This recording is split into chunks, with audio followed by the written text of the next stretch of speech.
Yep. We up and running? Yep. All right, outstanding. Well, everyone, welcome back to the 3 of 7 podcast, and we have a real treat for you today. We have the David Charbonnet back on the 3 of 7 podcast. I don't know how on earth we got an interview with David. He has a house full of young children, all sorts of responsibilities as a father and a husband and a professional, and somehow he's made time to come here on the 3 of 7 podcast as we get to recap. What does recap stand for? Recapitulate? I think it's a standalone word. Is it? No, it's an abbreviation. Nah.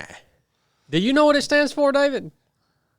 No, but I never thought of it, but capitulate is probably what it is, I would think. Recapacitate. I think it's Capacitate. we get to recapitulate our experience at the Yukon 1000, which is the longest kayaking race in the world. It starts in Whitehorse, Canada, in the Yukon territory, and the finish line is at the Dawson City Bridge, I think. Is that what it's called, David? No, we were in Dawson City. Dalton Highway Bridge. Dawson City just has a special place. That's where we were, right? That has a special place in my heart. So we get to talk about our experience out there today. I know Cornbread and Chili and Blake, I know they've got tons of questions for us as they've wondered what actually happened out there. You guys, I'm sure, haven't even really been able to sleep at night since we've been back, because I've waited for this. You know, I haven't told them anything about the experience out there. I've waited so that we could just have the conversation here on the podcast. Yeah. So I'm looking forward to this, man. David, thank you for being on today. Yeah, man. Awesome to get to recapitulate and reminisce and see if I remember how much I remember. First, I guess first question I have for you, David, is how's the body healing up? How did the sweat? Are the legs back to normal size? Yeah, they're back to normal size. They were like, I don't know how many days ago. Whenever I got back, I spent 2 days on the couch just with the like Normatec boots on them, just compressing them and elevating them and drinking fluids and electrolytes. And they finally all of a sudden just like went down on the second day. And, yeah, that was weird, but, yeah, they're back to normal. My forearm's almost back to normal size, and, whatever that was all about. And the wrist is not hurting as bad. Yeah, I'm like a little tired and cranky, but that's like slowly going away too, and started doing workouts again. So I'm feeling pretty good. Have you been back in the kayak? I haven't been back in a kayak yet. A lot of my kayaking stuff is still with Coach Chris in the van. So like I haven't had a chance to get back out there yet. I forgot to tell you about his wrist, Dr. Chili. David's wrist right here. It was rhabdo. Yeah, it was probably rhabdo, but it was all like puffed up, and he was like, "Feel this," and I put my fingers on his wrist, and he would move his hand like this, and you could feel the tendons, like it was like a grinding. Yeah, felt like a squeaky almost. Yeah, like a rubber pipe in a rubber casing that was like rubbing up. Yeah. What was that, Dr. Chili? Well, because we didn't get a firm diagnosis on that. A lot of times people's Achilles tendon will do that on the back of their leg whenever whenever it gets super swollen. He hurt his wrist and inflamed. Well, no, I mean really, like that's where you see it most of the time. So yeah, it's just that tendon moving back and forth and that swollen, because it's got a lot of tears in it. David, we're getting old, man. Yeah, man. This is the cripple's Achilles right here. little wrist. And just from overuse, it's like when people ramp up their mileage too quick with running, their Achilles will do that. And tobacco cast. I look at him. He's just stuffing his mouth with tobacco right now. Tobacco cast. I did ramp up the mileage a lot, that week. Yeah, the wrist got lots of mileage. Yeah.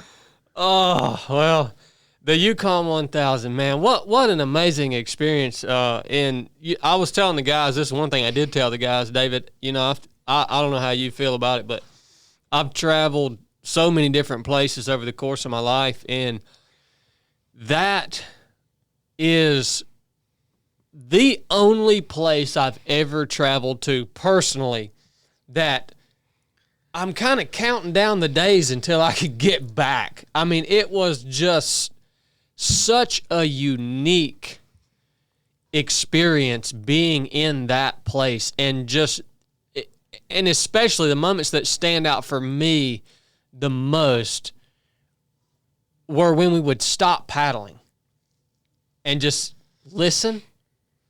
I mean, you remember that utter silence? Yeah, that's cool. It was Yeah. no airplanes, no traffic, nothing. It was just complete and utter silence. And you just can't get that around here, man. Yeah. I remember on the third day, a jetliner was way up high, went over, and we were both like, what is that? It was so, we'd already gotten used to there being no noise at all. So yeah, that was one really cool thing.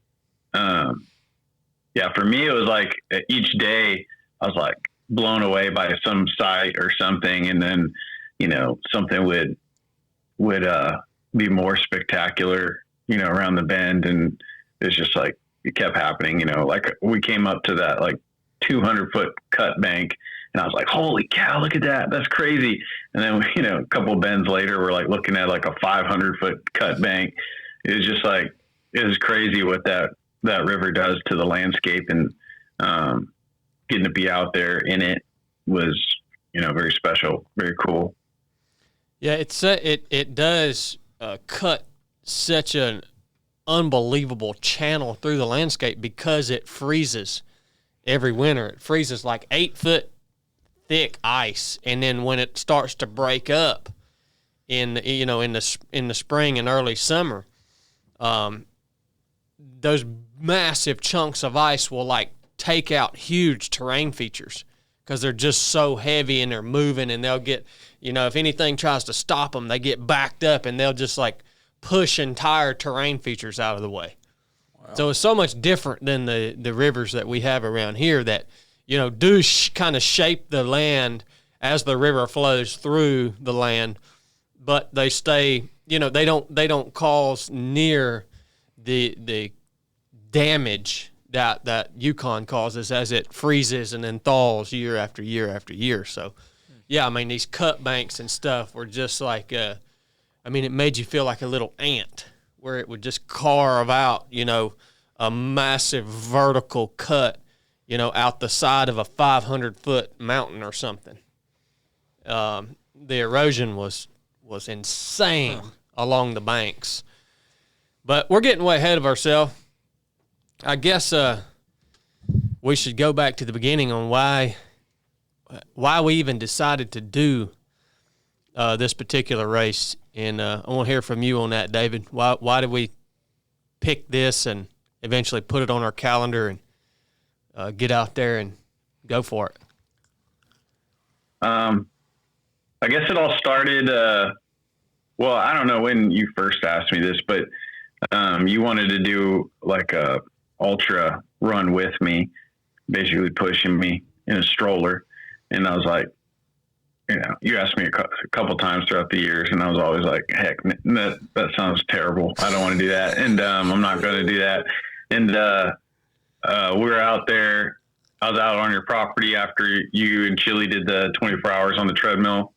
And you brought it up again. I was like, no. And then I was like, if you could do something where I can do it with you, I'll do it. And you brought up this kayaking race, and I was like, yeah, that would be something I would do. And then we kind of didn't really talk about it anymore.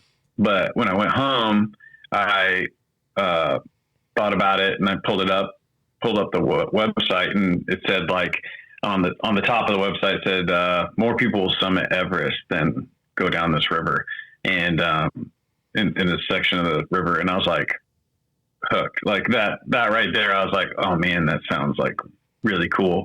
And so I think I texted you. I was like, hey, I'm gonna see if the race director will even let me do this.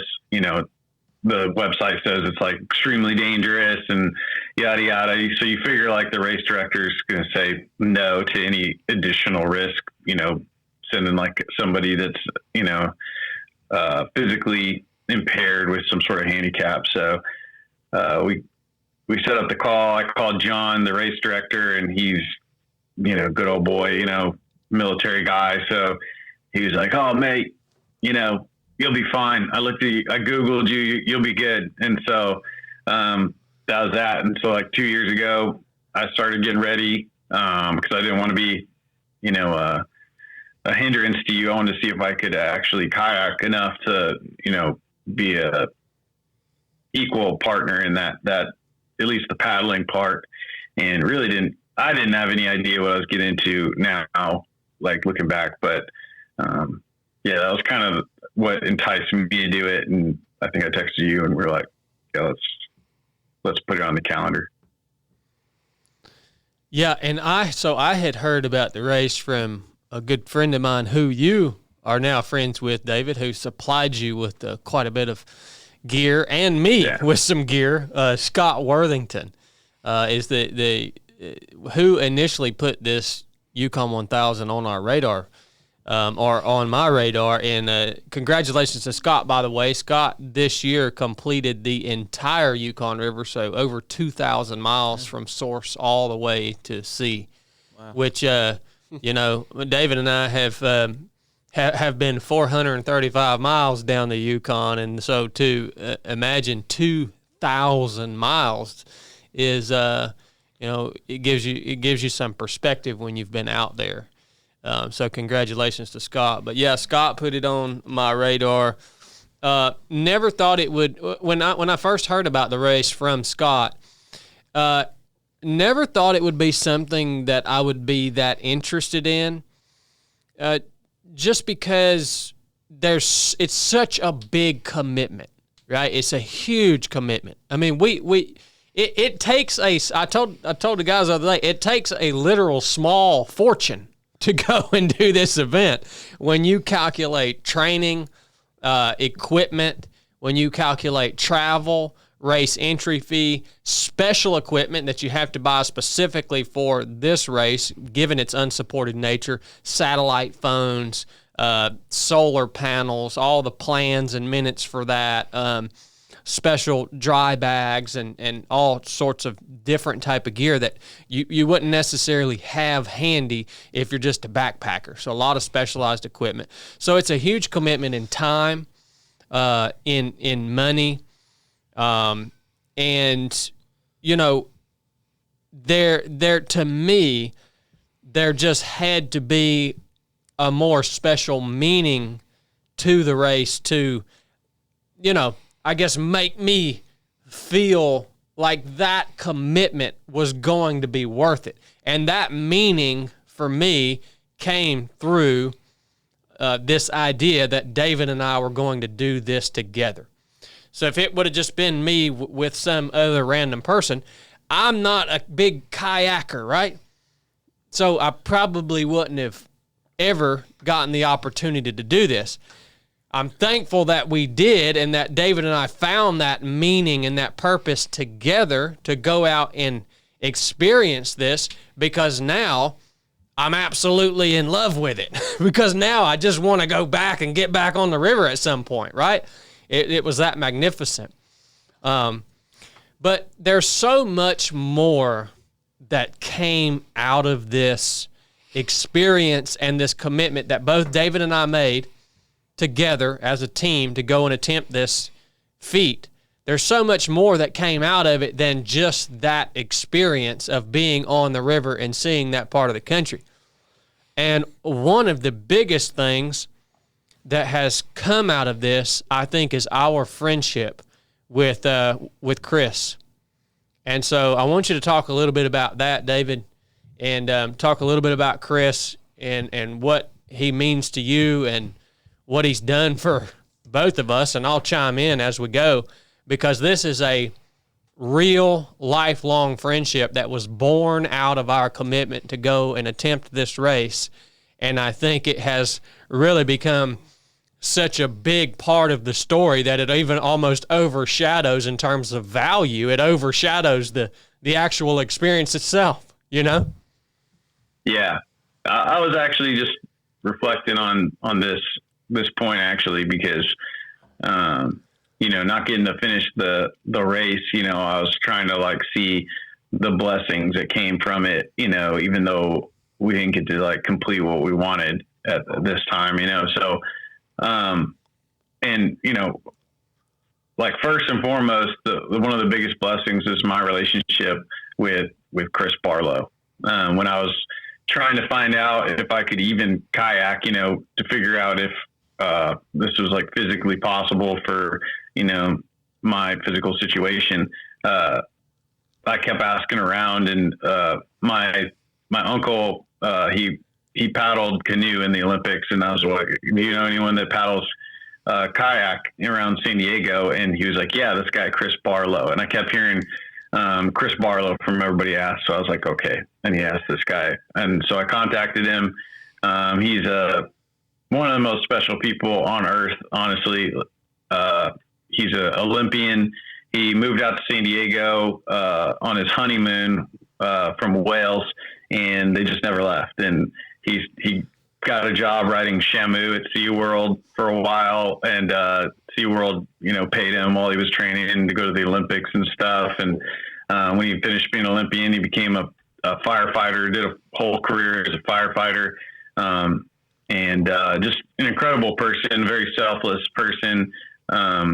And now he volunteers his time, coaching the San Diego Canoe and Kayak Team club here in San Diego.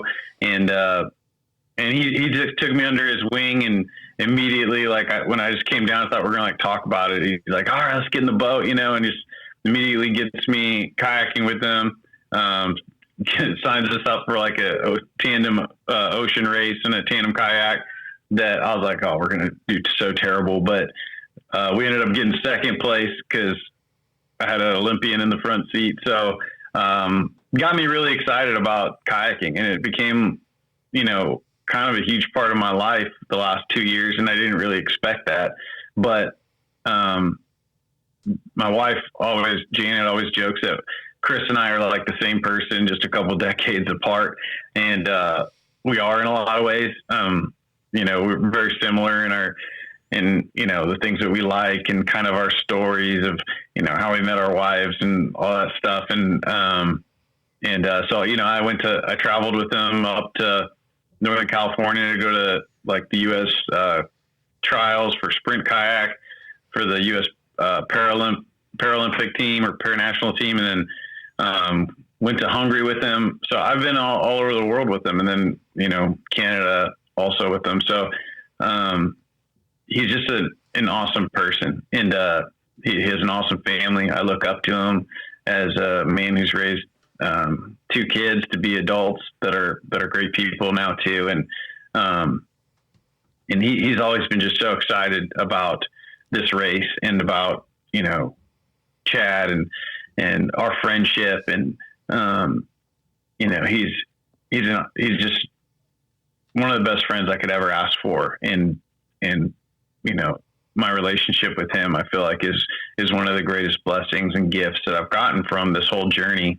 And, having him be there, when we got off the river was special too, and, getting to share that moment with him, even though it was, disappointing at the time, it was also like, very rewarding at the same time, just because we really did get to like push ourselves hard and like get to really experience a pretty good depth of suffering that, at least for me, I don't do it as often as you, not on purpose anyways. And, that was just a special moment to get to share with him, and something that I'll certainly treasure. And, I certainly will treasure my friendship with him a lot, and his family. I'm very, very grateful to him. And, I can't say enough good things about him. He's a legend for sure. He really is. And Chris actually trained helped train the guys who actually have the overall course record for the Yukon 1000 race, Team Bend Racing, I think, out of Bend, Oregon. Yeah.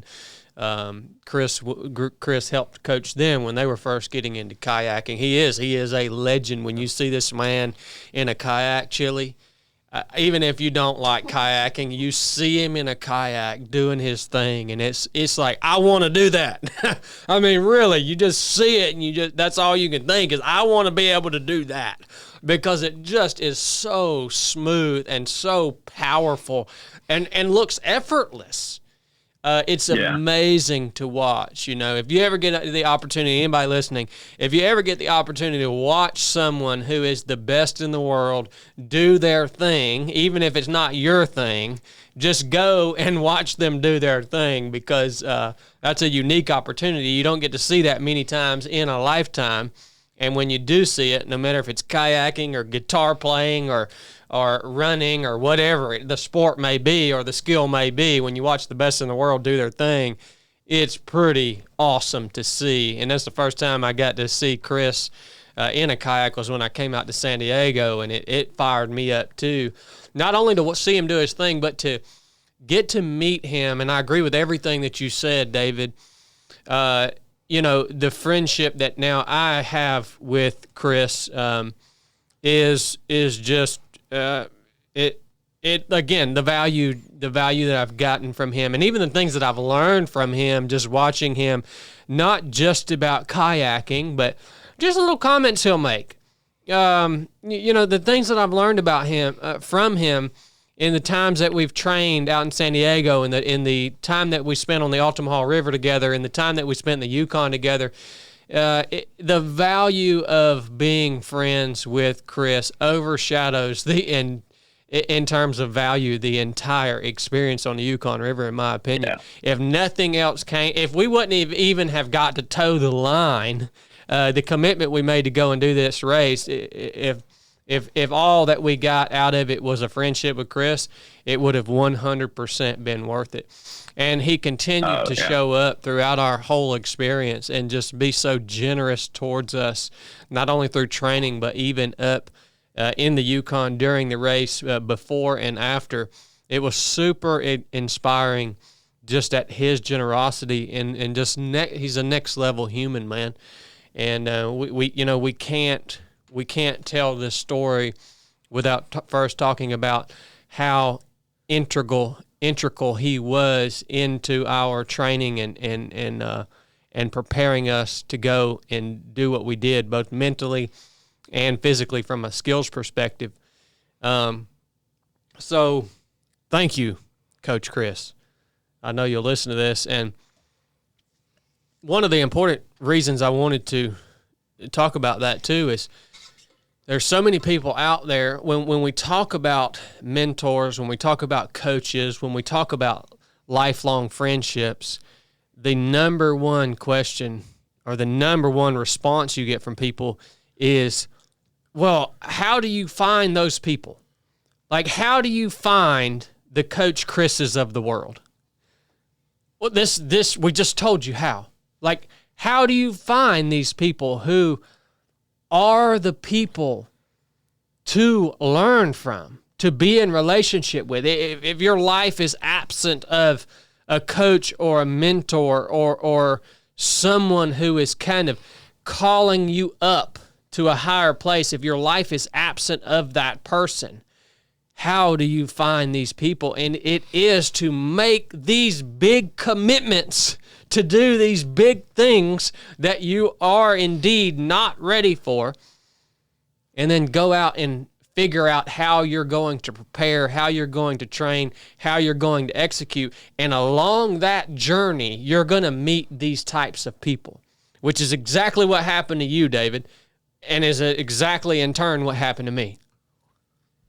I will say this too, you know, like you meet special people, you know, you're going to meet the type of people that fit the scenario. If you go to make friends at the bar, you know, on a Saturday night, going to the bar on a Saturday night is easy. It doesn't require anything special of you to be there. You're going to meet not special people probably. But if you commit to something, you know, challenging, like the Yukon was, I mean, everyone we met up there was a special person. Scott Worthington, you know, John, the race director of the Yukon.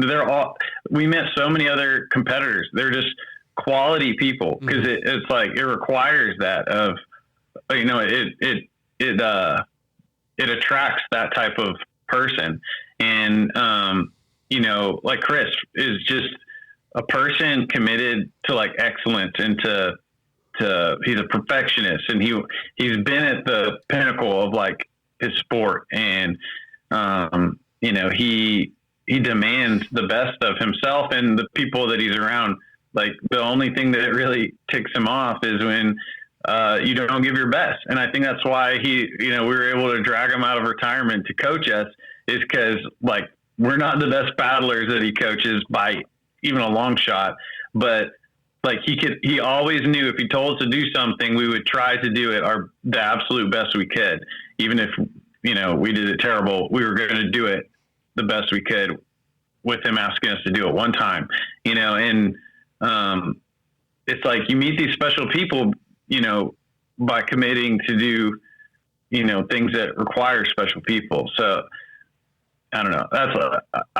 I've been, you know, overwhelmed by the relationships that we've made throughout this journey. Just like so grateful, you know, like Scott and, you know, John and Chris, all of them. But like, that was something that I was thinking about, was like, you know, I don't commit to do these. Like, I'm not doing ultras like, you know, every year like you are, but, you know, I was fortunate enough to kind of get that experience through that. And I'm sure you probably, would say the same, you know, I don't know, with doing the ultras, that you meet special people doing these things, you know what I mean? Because it requires someone special. 100%. That's how we met Chili. Yeah, it almost always happens. I mean, yeah, that's how me and Chili became friends.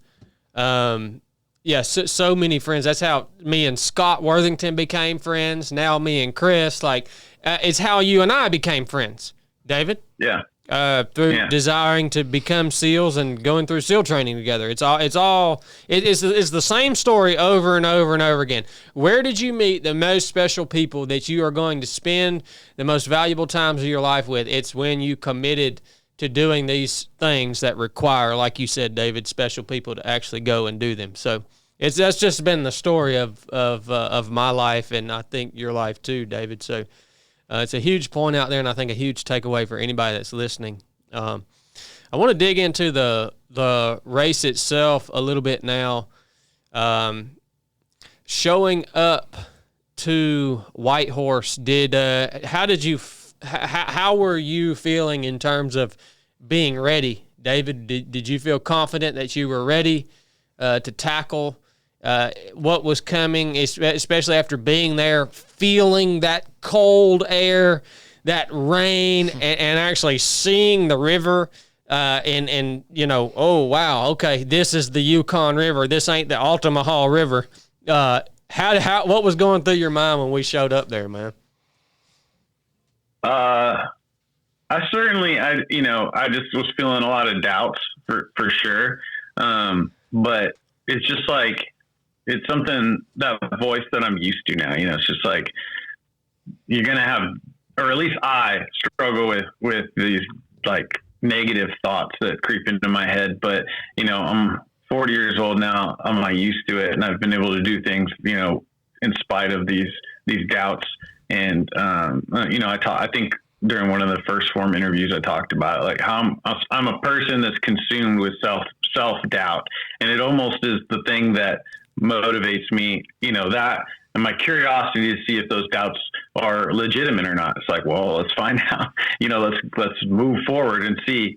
I think, you'll, relate, but I was getting pretty sick of like the days leading up to the race, the prepping and just like the anticipation was killing me. Like, so I just wanted to go. The great thing about White Horse was every restaurant we went to was like awesome. So I could have stayed in White Horse for forever. I was loving that. But yeah, the anticipation was killing me. I think I told you during the race that it reminded me of parachuting. Like, I hated sitting in the airplane. It was just like, it made me so anxious and nervous. And then as soon as I jumped out, it was like, okay, I just like wanted to get out of the plane. And that's kind of how I felt. I was like, oh my gosh, let's just get going. Even the morning of, that was probably the most like nervous I was like doing all the ceremony and stuff. I was like, okay, let's get in the boat and go. Like, I'm like, can't handle this anymore. And so as soon as we start paddling, it was just like, I don't know, you get this feeling of there's no turning back. And so it's like all the like anxiety leaves you.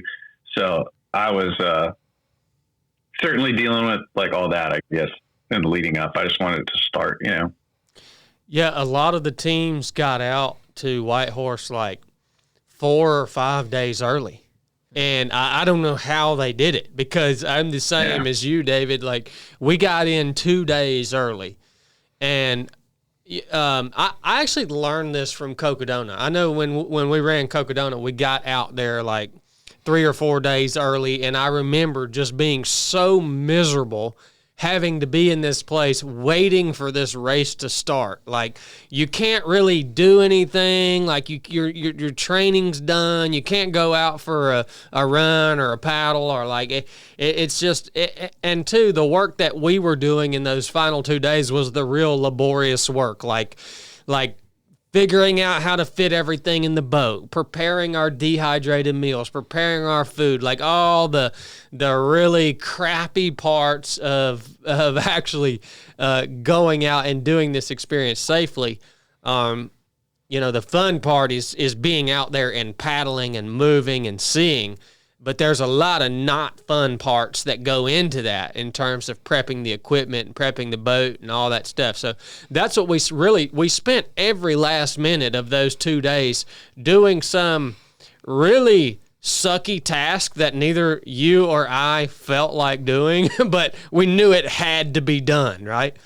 So yeah, that was a tough 2 days. And then for me, when I got out there and I felt the air temperature and the rain and saw the weather and actually looked at the river and realized, okay, this river is a force to be reckoned with. That's when it finally it did hit me for the first time that, okay, this is gonna be hard. It hadn't really registered in my mind until I was there. I saw the river. I felt the chill air and the environment that we were going to be in. Saw those snow-capped mountains and the remoteness of that place as we were flying in. It didn't settle in until I was there that, okay, this is going to be no joke. This isn't just going to be a nice, kind of, a good effort, but jolly. This isn't just going to be a jolly. Okay, this is going to require a certain amount of suffering to get this thing done. So go ahead. Yeah, I kept thinking about the Ultima Haul, which we paddled like 8-hour days or something, or 9-hour days, and like how much pain your back and shoulders and neck are in, like at that point of that long paddling. And I was like, we're gonna do double that every day. I was like, it was just like waiting for this pain you knew was coming. You're like, that was like a feeling in my gut that I was looming over. Just like that pain was coming, and you knew it was coming. Almost like if I hadn't done the Ultima Haul, I probably would have been like, this will be okay. Like, will be a little bit tiring, but I was just like, okay, get ready. It's going to, muscle agony is coming each day, and it's going to be double of whatever that was. So, that was definitely like sitting in the back of my mind as we were getting ready to go. Yeah. 8-hour day on the Yukon. You're just at lunchtime. You're at lunchtime when you've been on the water for 8 hours. And so, we'll get in. If you guys have any pressing questions, by the way, just jump in as we go. All right. We'll getting into the race once we actually did get all our gear stowed away. Okay, we're on the start line. We get in the boat. We take off. One thing that I think we should mention on this is the parameters as we are racing of this particular event. This event is unsupported, not self-supported. Unsupported means you have to start with everything that you need to get you throughout the entire duration of the race. You can't like pull off in a little village somewhere and resupply on your food or anything like that, even if it's you doing all the work to procure food or water or equipment as you go. If you don't have it when you push off into the water, then you're not going to have it through to the finish. And if you receive any aid or you seek any aid throughout the entire course of the race, you're disqualified. And that aid is even in the form of communication. You cannot even communicate with outside people during the race. The only people that you can communicate with is the other racers. And then in the event of an emergency, you do have means to reach out to seek emergency medical help. But even then, you would be disqualified from the race if you used those channels of communication. So the spirit of the race is to make you completely self-sufficient and isolated.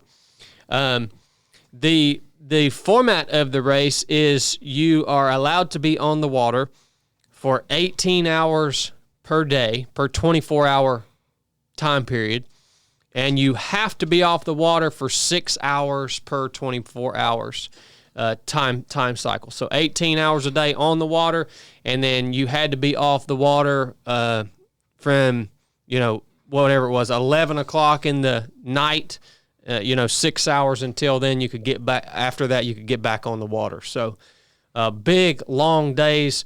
The sun never sets. The sun's up the whole time. Same brightness? It doesn't even start? No, it changes. About 3 a.m. would probably be the darkest it gets, but it's still never even dark enough to pull out a headlamp. Mm-hmm. Just like dusk? Yeah, like dusty dark. Yeah, kind of like dusty dark. So that was kind of weird too, So just to talk about the first day, once we set off, David, we got on the water. We spent about 3 hours on the river, and and a couple of the boats kind of took off real quick. And I remember me and you were like, "Holy crap! How do those people paddle those boats that fast?" I mean, a couple of the teams were just like out of there, super fast, and so we're kind of middle to back of the middle of the pack of boats there. And we're about 3 hours on the river, and everything's going real well, I think. I mean, it almost seemed like we were just out there having a jolly, David. Yeah. Wait, is this some sort of joke, having a jolly? Yeah, it's like the theme. Yeah. So John, the race director, is British, and he mentioned, we're not out here just having a jolly. This is a race. We're not just having a jolly, barbecuing and campfires. So anytime we're feeling like lazy or just wanted to pretend like we were being lazy, we're like, oh, we're just out here having a jolly, So that was like a running joke on the water for sure. Okay. I got to keep that going at home too. That's just a it's good term. Good, man. Yeah. I mean that first 3 hours on the river was nice. We're just man, we're finally out here. We're finally doing it. Yeah. And then we come to old Lake LaBarge. Okay. Lake LaBarge. Okay. Okay. The fun was over. So the Yukon dumps out into this lake. Now, this lake's a little over 50 kilometers long. And when we first kind of enter into this lake, I guess because it was kind of sheltered right there, it wasn't that bad, David. It was like, okay, well, we're not in the current anymore, so it's a little harder to make ground because we're having to paddle without the current. But nonetheless, if it's like this, we're going to be all right. Well, we're supposed to hug the right-hand side of the shoreline on this lake. And I remember talking to David, I'm being like, man, it's crazy that we have to hug the right-hand side of this shoreline. We couldn't get more than 200 meters from the shoreline on the right-hand side. I said, because we could shoot a straight line across this lake and we could sure save a lot of distance instead of having to contour around this shoreline the whole time, right? And I remember David saying, you don't want to get out in the middle of that lake because you can really get in big trouble out there. And like if you turn the boat over, you're not going to be able to get back to the shore if you're way out in the middle of this massive lake. And I'm like, what trouble could we get in? We're on a nice, calm lake here. Like, what's he talking about? Well, after being on Lake LaBarge for about an hour, something changed. Because the wind picked up, and thank the Lord, it was a tailwind. Yeah. But the wind... I was praying that all day, man. I was like, because I saw in the weather that it was going to pick up. We were going to have wind in the evening or the afternoon or whatever. And I was like, God, just let it be a tailwind. I mean... So that was the answer to prayer. If it would have been a headwind, I don't know how long it would have took to get across that lake. I don't even know if it would have been possible. I'm wondering if we wouldn't have just had to pull off, bed down until the wind died down and then get back on the water. But this tailwind started up, and it started kicking up these, I'd say 2 foot rolling waves, which is a fair size wave. And they were coming rear quartering. So they were coming and hitting us kind of in the back left corner of the kayak, which was constantly pushing us toward the bank, right? And these waves were so large that when they would come, they would pick the rear of the kayak up out of the water, so I would lose steering because the rudder would be totally out of the water, and then it would dump the bow of the kayak into the water as it came down off the wave. And so the water would come all the way up over the top of the kayak deck, right smack into David's lap. Cold, cold water. So half the boat's out of the water, the other half of the kayak's under the water. You come down, level out, and then another one's coming right behind us. And not to mention, because it's rear quartering, you're having to constantly use your core to stabilize this kayak because it's a pretty narrow boat. Not very hard at all to flip that boat. So you're having to constantly stabilize it. And it took us, David, what did we have that for? About 7 hours? Yes, I think it was 7 hours. 7 hours straight of that. Yeah. And when we popped out in the lake, you see like kind of on the other side, you see like a opening, and you're like, is that the other side of the lake or is that just like another section? And you get to that point, which took us like, 3 hours or something. And then you get around that corner and you see it's like, you're only like, you look at the GPS, we're like, oh, that was like a third of the way. Yeah, it was like it was 3 or 4 disheartening. Miles. Yeah. And we did a lot of other boats were capsizing during that time. And the one boat, even, I think they capsized twice, and one of the guys broke his wrist. And so they had to pull out of the race. We found out later, but yeah, so I mean, like we already talked about the huge commitment, financially, time wise, and then to have your race over in the first half of a day and then have to fly back. But they were from the UK, so a long trip home. I mean, I still feel real bad for them. That'd be really tough. It was tough enough having to pull out, when we did.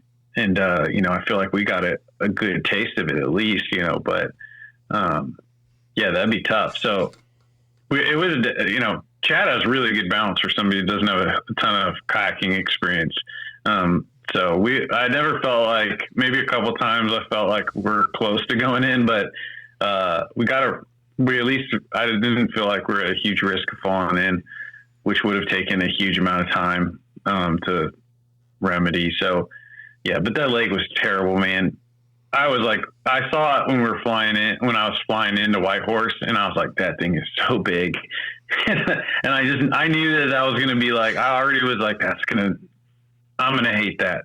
And so I was kind of like not looking forward to it. And, when we finally got across it, we were both like, we'll never come back to Lake LaBarge ever again, which is kind of funny because now both of us are like, oh, man, should we go back and do it? We joked, we were like, if we ever have to do it again, we're going to tell John we want to start after the lake, so, yeah, that was like the worst part, at least of the first day. That was like the big obstacle. But yeah, it was terrible. You got something? Did not like it. Was there any differences in that kayak y'all had to use versus the ones y'all trained with? Functionality, weight, length? Were y'all happy with it? Not happy with it? Yeah, the boat that we were racing in was considerably smaller than the boat that we trained in. So it was really difficult to get all of our gear in the boat that we were racing in, whereas it was extremely easy to fit everything in the boat that we had trained in. If I went back and did the Yukon 1000, and I think David would agree, I don't know if David would agree with me or not, I would prefer to have the boat that we trained in, even though it might be a touch slower. It's so much more comfortable, the boat that we trained in than the boat that we raced in. So it was a lot narrower. The boat we raced in was more tippy, less space. But again, everything's a trade-off, right? It was a lighter weight boat and overall a faster boat. Even though I figured out by day 4, David, that really the whole thing around speed is staying in the flow of the river. You can easily have a much slower, heavier boat, and if you know how to read the water, you're going to run off and leave everyone else who doesn't know how to read the water, right? So yeah, that boat that we were racing in, Cornbread, was a lot less stable than the boat that we had trained in, but we both have David says I have good balance in the boat, and then David's whole rule for the race was no swimming. He had no rules for the Yukon 1000. All bets were off other than no swimming. So David is steadily on guard about flipping that thing over. And if that boat starts to go one way, he will stop paddling and he uses his paddle to slap the water, and he paints these circles with his paddle, which basically keeps the boat from turning over. So he's good about doing that. This joker is not about to let that kayak turn over, son. I'm here to tell you he ain't.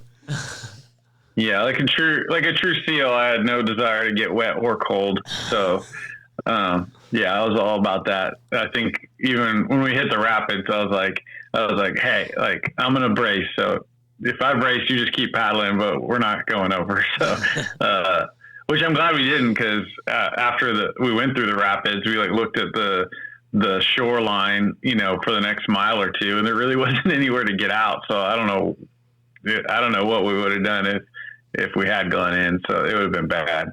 But yeah, I mean, it's no joke, man. Like you said already about the lake, falling in the middle. If you decided to go way out there and get caught in the waves and go in, you could definitely, succumb to hypothermia before you were able to get to the shore. And I think it's a no joke dangerous race. Even though we joked that we were out there just having a jolly, I think Chad, you said one of the days you were like, somebody will eventually die doing this race. It's that 100%. dangerous. So, John does a really good job of being on guard to look after everybody. But there's only so much you can control with also letting it be, the spirit of the race of being, out there on your own and being isolated. So it's a dangerous race. I never felt like, worried about that. Fact, I guess, was, good. Like I just had in the back of my mind that, I do need to be serious. Like we're having fun a lot of the times, or, you were tired sometimes, but you had to be, serious and doing your job correctly to make sure that we, my first objective was to get home to, Janet and the kids. So, that was like, oh, am I going to die out here? So, that was definitely something to always keep in the back of your mind and be serious about, so, but yeah, it's a beast of a race for sure. Yeah, once those waves kicked up, I no longer wanted to be more than 50 meters from the shoreline.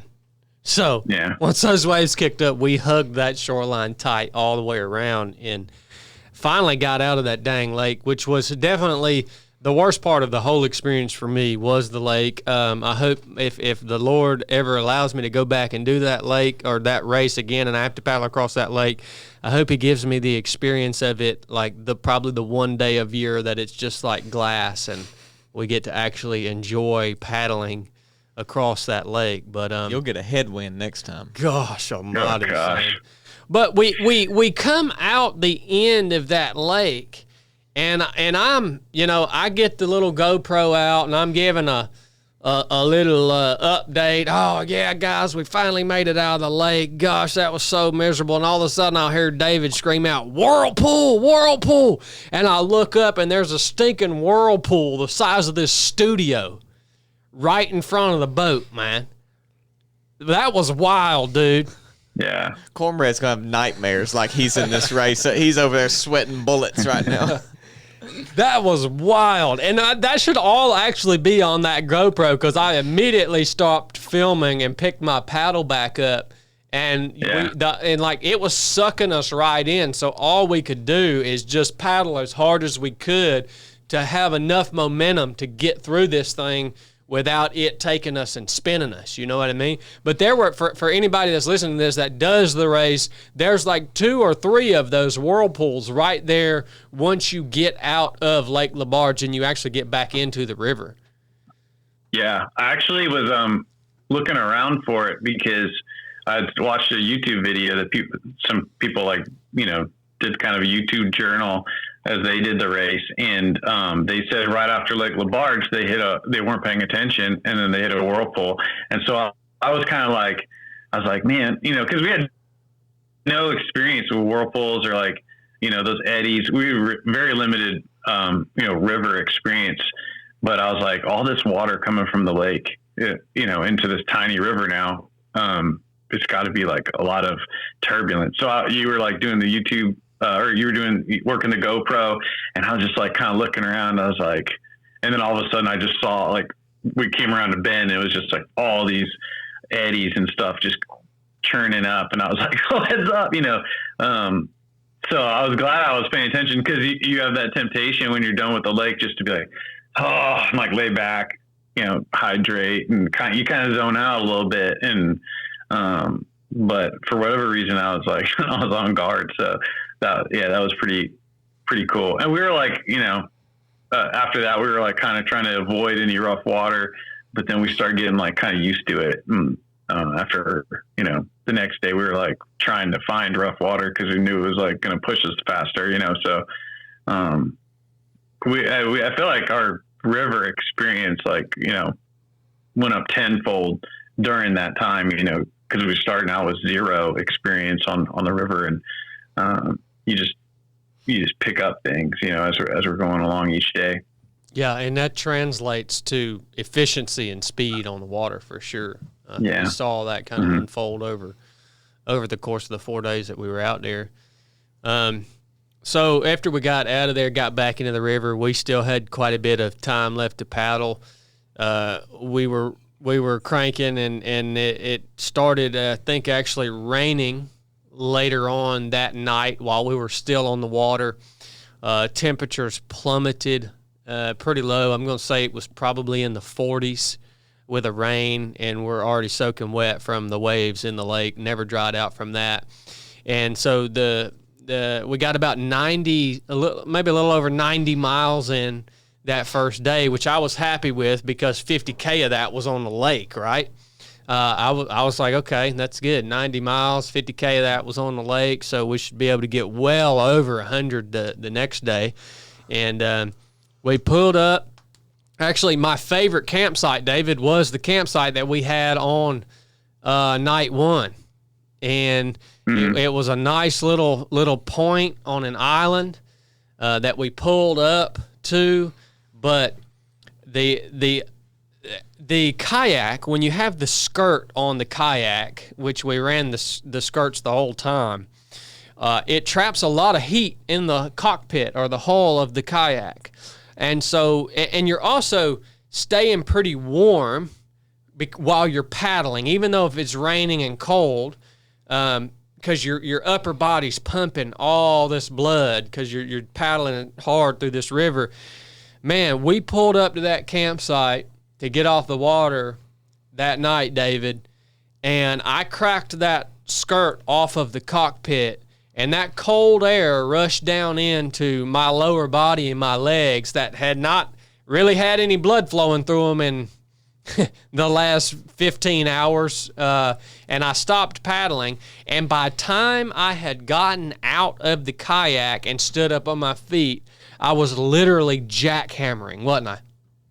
Yeah, you were shivering real bad, and you were like, oh, make sure you get your jacket on. Like worried about me, and I was like looking at you. I was like, dude, like you need to get in the tent. You're the one that's freezing right now.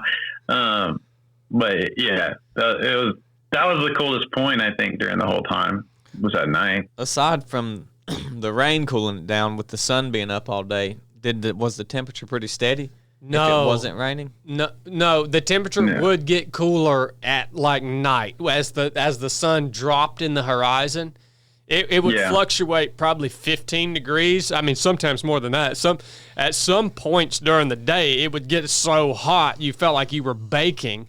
But then literally within 3 hours, a storm would roll in and the temperature would drop 20 degrees, and then it would drop another 10 degrees as the sun kind of went down toward the horizon. So, it wasn't steady at all. It kind of went through a cycle. The weather was so unpredictable out there, too. I mean, it would throw everything. Every day it threw everything at us. From wind to heat to cold to rain. I mean, you kind of got all of that wrapped up into every 24-hour cycle, which is typical of the backcountry. Yeah, you're constantly changing your layers around. I mean, you would be cold. We had a storm cloud, a little rain cloud that would like follow us around the first 3 days and hit us, every couple hours. And so then you'd like put on you have to take off your life jacket, put your rain jacket on, then your life jacket back on. And then, then you'd be warm if you're paddling inside your rain jacket. But when you'd stop to hydrate and stuff, you'd start shivering again. And then, the clouds would go away and it would get really hot. And then you'd be stripping down your rain jacket. And on the last day, we actually had to strip down out of our base layer too. It was even too hot and had to put on just like a sun shirt. And I kept dumping water down my back that last day because it was so hot. Which is like, at least I didn't expect it. I thought it was going to be hotter during the first part of the race when you're like more south, but as we got further north, it got hotter. And I guess that's typical of that area at that time, but I was not expecting it. It was definitely the coldest the further south we were. Yeah. So we got our shelter up. David got in the shelter. Again, he never even got cold like I did for some reason. He just, I think he sat there and I think you stayed in the cockpit where put your jacket on, kept that heat in the cockpit until I got that shelter up, and then you bounced out of it, got in there and got that stove lit up. And I remember you saying, what's that? Yeah. That drag bag too. Like as soon as I got out, I was zipped up in that just to get through the mud. And that was like, again, just protected my legs from being exposed. So I had the jacket on, and then I scooched through the mud. And then, yeah, like you said, when you're like, fire up that stove, get the water boiling. When I fired up the stove, it turned like within seconds, it turned the inside of that tent into like a sauna. So I was good. And then you were still unpacking stuff, freezing to death. And, yeah, so you got really cold that evening, but I only was exposed to it for a little bit because I was doing the water. So I was hot next to the stove. I thought, to me, that first night was so special because it was something that I had anticipated for so long, was the first night being camped on the banks of the Yukon River. To me, it was just a really, really special experience, man. I just anticipated that and thought about that. What was it going to be like? Was it ever going to come? Was I actually going to get there? There for a while, I didn't even know if I was going to get there because the day before the race, I had a splitting headache that I thought, what is happening to me right now? I can barely even walk around and talk to anyone because my head is just hurting so bad. I don't know what was going on. David, you had a headache that day too. But actually being there camped on the banks of the Yukon River and just what I mean, very few people get to experience that in that wild place. It was so rewarding to actually be there. I was tickled, man. I was tickled to be camped with my buddy, with my teammate, and actually to have a whole day behind us. And it was good. First day was good. Good campsite. We got up the next morning. I don't even remember what time we got on the water, David. We took a little more time in camp. Basically, our strategy, because we don't like to wake up early and we actually like to rest more than we like to kayak. You like to have a jolly? Look, man, you could go do this trip and if you did this trip and you took a month, it would be so much fun. And you could just fish and it would be so much fun, dude. But anyways, you could just have a jolly. Yeah, if you could just have a jolly. But have a jolly. Our strategy was, and not to mention, because of the obstacles that David and I had as a team, we were going to take longer in camp anyways. It just by nature of our team, we were going to take longer in camp. And so our strategy was to get the rest that we needed, but then once we got on the water, we stayed on the water all day. Like we would see other teams would pull off the water to maybe boil some water and do a dehydrated meal, or maybe pull off for 5 minutes or something and just stretch their legs. Well, once we got on the water in the morning, we didn't come off the water. We were just on the water in the kayak the entire day. It was actually it worked out for us. We ended up making the times that we needed to make, and we were getting faster and getting better as we went and learning how to read the water.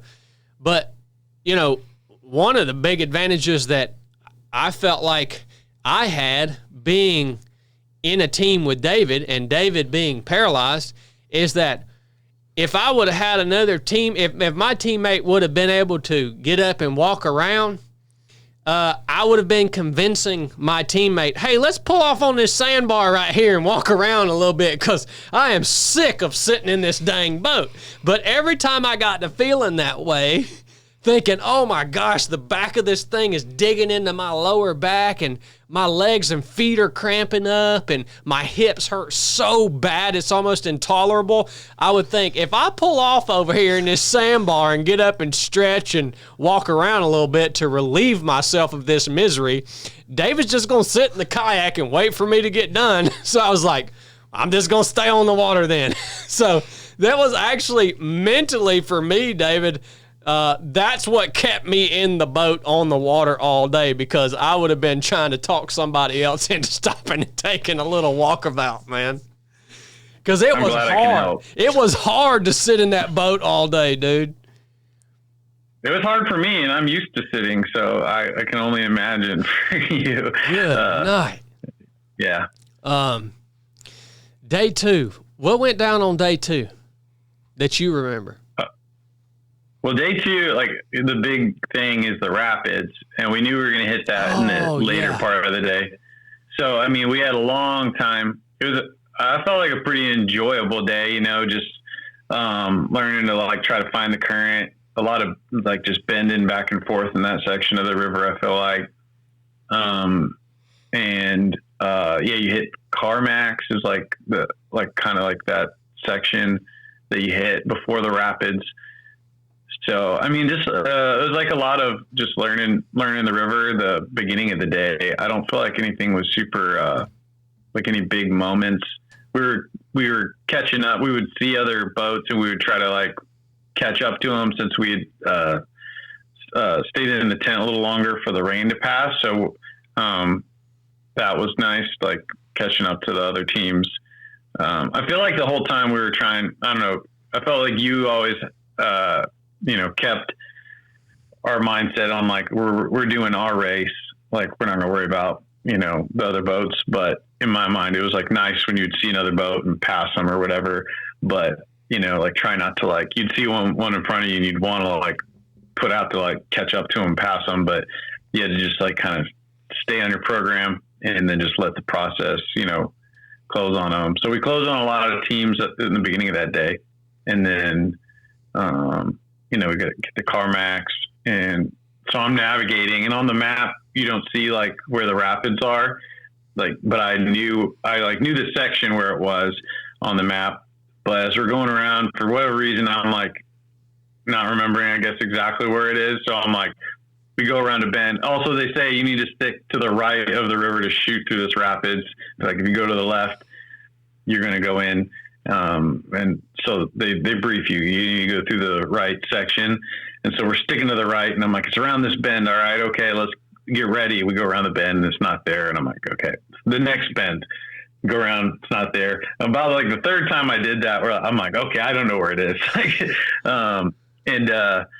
So then we're just like, he's like, well, I need to pump water. I was like, yeah, you got time to pump water. So we're pumping water. Then we drift over to the left side of the river. And then we come around the bend, and I'm like, the rapids are like right there. We're like pumping water on the wrong side of the river. I'm like, oh gosh, we got to go. And for a split second, I was like, we're not going to make it across. Like the river is like pumping through these rapids, and we have to cut like straight across it and then turn really hard, 90 degrees, and go through this. And so we like paddled the hardest we had to paddle the entire time as far as like sprinting, got across it, made a 90-degree turn, hit the rapids exactly where we needed to. I felt like we were just like clicking with our communication. And like the boats are not very easy to steer. You can tell the other teams had a lot of problems with it. Chad would mention it was like, finicky and difficult and unresponsive. So he did an awesome job, putting us right in the position we needed to through that rapids, and we got through it, no problem. And it was a good time. It was fun. We made it a little bit more exciting than it needed to be, but we did it. So I'll have it better marked if I ever do it again. That's for sure. But yeah.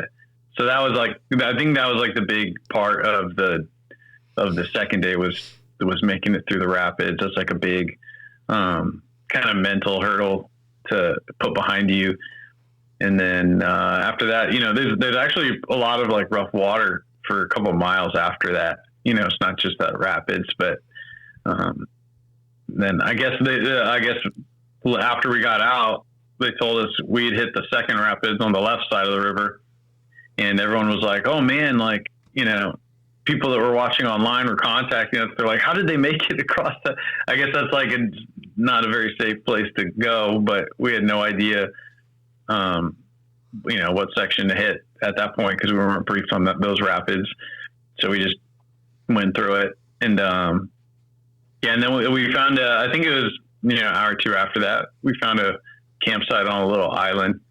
Right.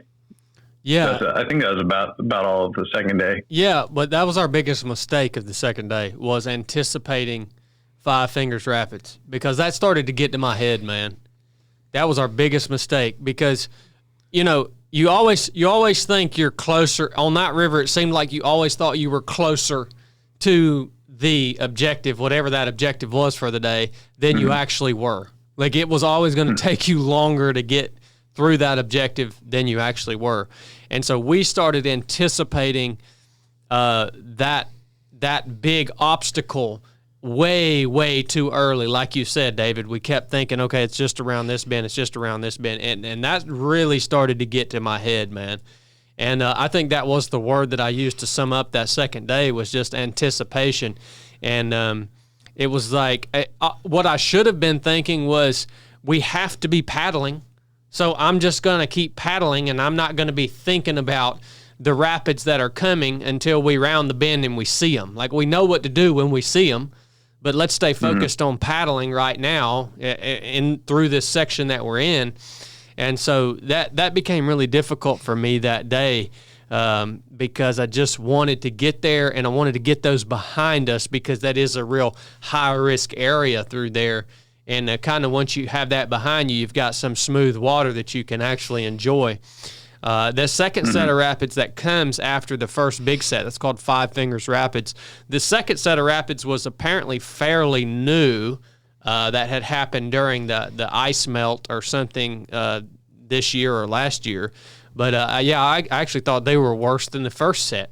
We nailed the first set and got through there, but camping on that second night, another little low island, and the river, that was the first time kind of in through that section.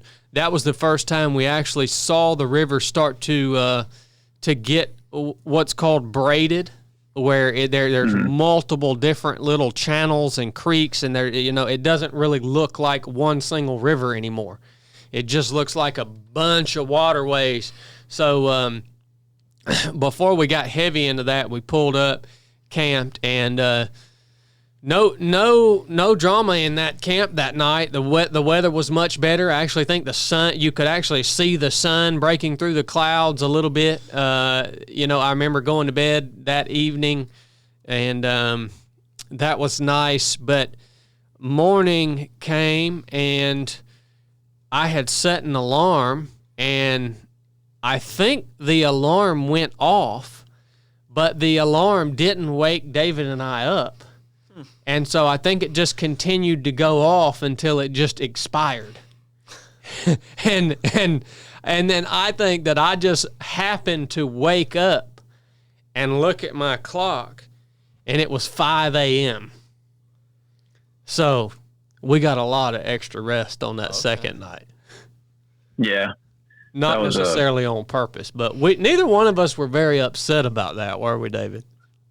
No, I mean, I was like, I don't care. Like, I was happy to sleep a little bit more. You really don't get, like, if you figure if you do a legit 6-hour stop, it takes, for us anyways, it took us like a good hour 45 to get set up, laying in bed, like after you boil water, eat, and all that stuff, and get everything unpacked.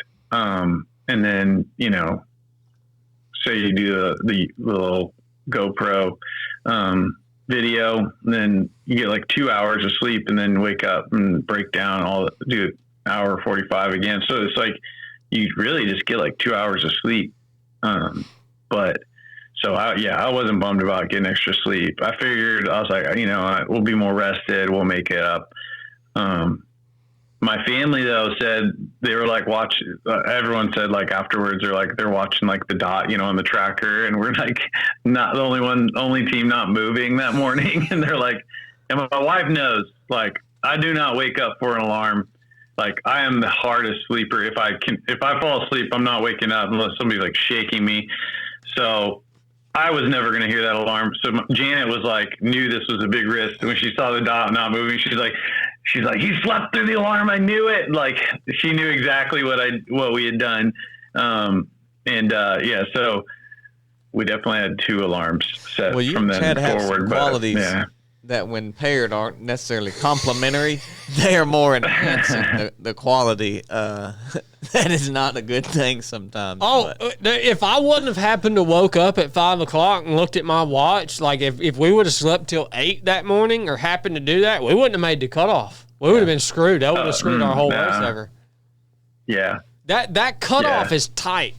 Like I didn't realize that. I thought that cutoff was like, okay, you can kind of just, you can use these first few days just to kind of get used to being on the river and kind of get your, Let's have a jolly just, for the first couple days. Yeah, just have a jolly. Ease into it, No, man, that cutoff is tight. So. Well, three things really made that cutoff tight for us anyways. Obviously, one was sleeping in, missing that alarm. The lake taking way longer than it needed to because of the wind hurt us. The teams that were very fast, I guess, got out before that wind hit and made it a good portion across the lake without any holdup. And then on the third, so then we wake up the third day and we basically most of the day you're traveling west on this section, and it's down like a big corridor of these pretty spectacular mountains. But we just had this blasting wind from the west, like for like 6 or 7 hours. You hated that wind, dude. You were so that was pissed the worst about part that. for me. Yeah. And I was like, because you just like, you couldn't escape it. Like, I think we went down this like tiny little back channel, just seeing if we could get some shelter from it and if it would make us go faster. But like, yeah, there wasn't a whole lot of flow there either. So it was just your paddling strength against the wind. And it's just like, felt so hopeless. You're just like, that was probably my mentally lowest point. And, I was like getting real negative in my head during that point. I'm almost embarrassed to say this, but I was like having such negative thoughts. I was like, man, I'm so over this race. Like I was getting so bitter. And I told Janet this. I didn't tell you during the time because I was afraid you would think that I was actually going to do it. But I was like paddling and I like looked, because I'm the navigator. Chad has no idea where we're going. I have the map and the GPS going, and I'm like looking at. I was like, I could just go wrong turn here and we'll make the cutoff and then we can be done. And that's all went through my head. I was like, oh, that's such a turd thing to think. But I was like, I could just end this right now and make a wrong turn. But I didn't. So, and like the low points in a lot of ways for me is like the most like treasured times, because it was like, especially since we didn't get to like finish the race, it was like the knowing that I got to still, even though we didn't get to finish, that I got to test myself, and I felt like I gave my full effort, like all the time. I don't know. I wanted to ask you this actually, Chad, because I'd made like a kind of a list of goals, like for myself as a teammate, that I told Janet, and like one of the first ones was not to complain the whole time. And I don't know if I did it. I don't know if you remember if I complained or not. Cause that is something that Janet has pointed out. This is a huge like coping mechanism for SEALs. Cause like a lot of her friends, their husbands are SEALs, and, I was, and so we complain a lot. And so she pointed that out to me a couple years ago, and I tried really hard not to. And I really wanted to not do it at all during this race, but I don't know if I did or not. I don't remember specifically. I mean, we would be honest with each other. I remember that being like, dude, yeah, I'm like hurting right now. Or like, we'd be quiet and we'd ask each other, like, are you okay? And sometimes it'd be like, no, but yeah, so I was hoping I wouldn't complain during this thing, but I don't remember if I did or not. So the only thing I remember you complaining about was the constant water that was dripping down your rain jacket and settling in your elbows.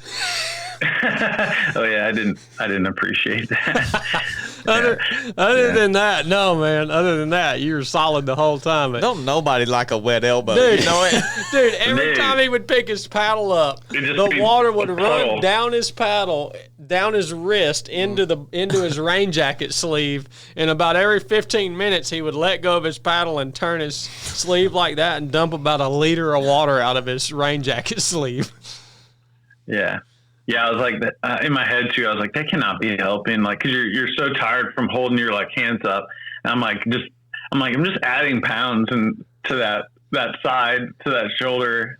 So yeah, that was annoying. I don't remember how much I complained about it. I probably complained about it a lot, but, well, dang. If I ever get to do it again, I gotta remember not to complain about that. Well, that's a gear thing, because that was one of the pieces of gear that I wish I would have brought that I didn't have. Is I actually had it at home, but I didn't bring it. Was a anorak, or like a pullover that was actually made for kayaking, that has the neoprene sleeves around the wrists and then around the neck.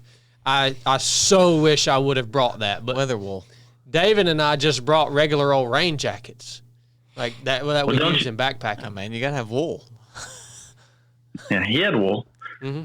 I wanted to. Yeah, we had plenty of wool. Yeah.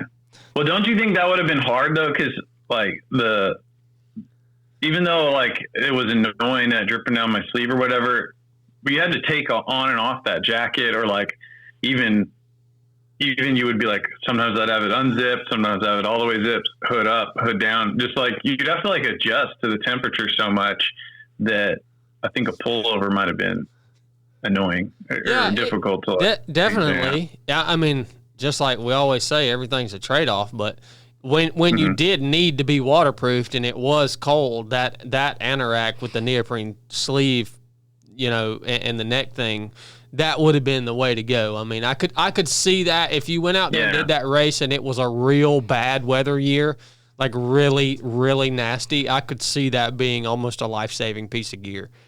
Because that's true. It even has the neoprene around the waist that, you can seal it down around your waist so your upper body's staying completely dry. But yeah, when it would heat up, it would definitely be too hot when it heated up. But other than that, it would have been a nice piece of gear to have. But I do remember on the third day we got in that massive canyon, or that massive valley, and we were in that thing for probably 5 or 6 hours, and it was like you entered in. It was like you were entered into this daggone vortex that there was no way out of it. Like, you couldn't, if you wanted to pull off the river, or if something happened, you weren't getting off the water, because it was just sheer mountain sides coming up on both banks of the river. And there would have been nowhere to camp in there, nowhere to get off the water, re-warm, re-jock, anything. Once you were in there, it was like you just had to go through it. And the mountains were so steep on both sides, and it was so closed in that you lost all communication. Your GPS wouldn't work, sat phones wouldn't work, your trackers wouldn't work, nothing would work, because all you had in terms of view of the sky was just a thin strip of sky right over the top of you. And just remember how closed in I felt in there, and just how just utterly silent and closed in it was, and just thinking, man, I'm ready to get out of this, so that like the sky will open up again. You know what I mean? Yeah. At first it was pretty spectacular. Like the sights in that section. I thought it was some of the like more memorable, views of just like, of that country that was something I'd never seen before. But yeah, I got over it pretty quick, especially when the wind came screaming through that corridor. I think we were in that we ended up sleeping in there. We never got out of it that day. I think we were in there for over 10 hours, and a great majority of it was in that headwind. And then, you were pretty alone in there. We didn't see anyone that third day, right? No, we didn't see anyone the third day. Nope. Yeah. They all left us. We slept in. Speaking of getting tired of it, did y'all get tired of eating or tired of the meals or? Yeah, on starting on actually I think I don't know if it was day 3. I guess it was camp night 2. Isn't that when you started getting the runs, David? I didn't have the runs, but I wasn't appreciating the poops that I was having. And so in camp on night 3, David had actually decided he was not going to eat anymore. No, I said I wasn't going to eat. I was like, I'm not eating these dehydrated meals anymore. And he was like, you have to. And I was like, well, I'm not doing it. And he was like, I'm just eating snacks. I'm going to eat the candy and peanut butter. I'm not eating it anymore. And, also like our body odor, which smelled awful, smelled like the meals that we were eating. And like, so it was just like so unappetizing by that time for me anyways. And I was like, I'm not doing it. And I was swearing I wasn't going to do it. He's like, you have to have the calories. And I was like, well, I was like, not me. I can do it fasted. And he was like, yeah, maybe if you train like that. And I was like, well, tomorrow I'm going to train like that for the next day. But no, I ended up eating them though. I swore that probably if we had kept going, I might have quit eating them for real. But and just like ate snacks. We probably would have. We were actually kind of thinking we were probably going to run out of food. Especially the snacks, because we had to like reduce the amount of snacks that we had because of how much we could fit on the boat because it was so limited. But yeah, I was not loving the dehydrated meals. Normally I like them. I was going to run out of snacks on day 5. Well, of course you were. You just sit around and eat all the time because you're bored. Yeah, I was literally. I was at day 5. I was going to be out of snacks. So if we would have kept going 6, 7, and 8, days 6, 7, and 8, I would have had 2 dehydrated meals to eat, and that was it per day. So I would have been eating 2,000 calories a day for 3 days. That's all I was going to have. I was out. Because you ate 12,000 the first time. So yeah, they said that you burn like 8,000 calories or 10,000 calories a day during that race, which at first I was like, that's ridiculous. There's no way. But you work pretty hard. So, maybe. You work pretty hard for that amount of time. Yeah, I do think I burn a lot less calories than you just because, the biggest muscles in my body are not doing anything. So I believe I could have done it if I didn't want to eat those dehydrated meals anymore. One thing I would bring next time is a lot more peanut butter. That's for sure. Well, Chili's always said if you could bring one survival food, it would just be a jar of peanut butter. And that actually Chili's did become my go-to. wise man. That became my go-to. I had a jar of peanut butter, and you eat 2 big spoonfuls of that peanut butter, and you're good for an hour, hour and a half. Yeah, me too. I found like a squeeze bottle of peanut butter, so I would just pop that out and like squirt like a couple of tablespoons into my mouth every break. Yeah, that works pretty good. And then we both had Pop-Tarts, which, I didn't know had so many calories until the Altamaha. Chad pointed that out, and I was like, well, Pop-Tarts are amazing. I'm going to definitely have those in Canada. So we would save our Pop-Tarts for our low point during the day. He was, I think the 3rd day or the 4th day, I ate it like very early in the day. He's like, you're already eating your Pop-Tart. And I was like, yeah, man. You're hurting early. Yeah. But it's like, you have these like ups and downs, like you can be really down, that every day, actually. I think, the first day we were so sore, getting through the river or the lake. And then even for a couple hours after the lake, you're just like, dude, my like back is like, I don't think my traps can work anymore. And then all of a sudden, the last like 4 hours of that day, we both were like, man, I wish the cutoff wasn't coming. I feel like I could paddle 6 more hours, and we wanted to keep going, but the mandatory stop was happening. So, and that happened every day. You would feel like your muscles were like about to failure, and you would sit in that feeling for a couple hours, and then, you know, sometimes it would go away and you'd feel good for a while, and then, you know, sometimes they'd come back. And you know, that was something that I like had kind of picked up getting to watch, you know, like Chili in particular during that run on the treadmill. Like, you can be like really, you know, your body can be like really crashing, but it's like, you know, logically you're telling yourself, you're like, well, it's not going to get better because I'm going to keep pushing my body. It's only going to get worse. But somehow it does, you know, it like adapts to whatever you're doing. And you can, you know, whether it's your muscles hurting or that pain that you're in, like, it can get better, and you just got to wait. Yeah. My dad, you know, who was also a SEAL, he used to tell people that wanted to go to Buzz that he made it because he's a procrastinator. And so he would want to quit, but he would just keep putting it off. And then by the time it was like he was going to do it, like, he would end up not feeling bad anymore. And I've always remembered that just in life.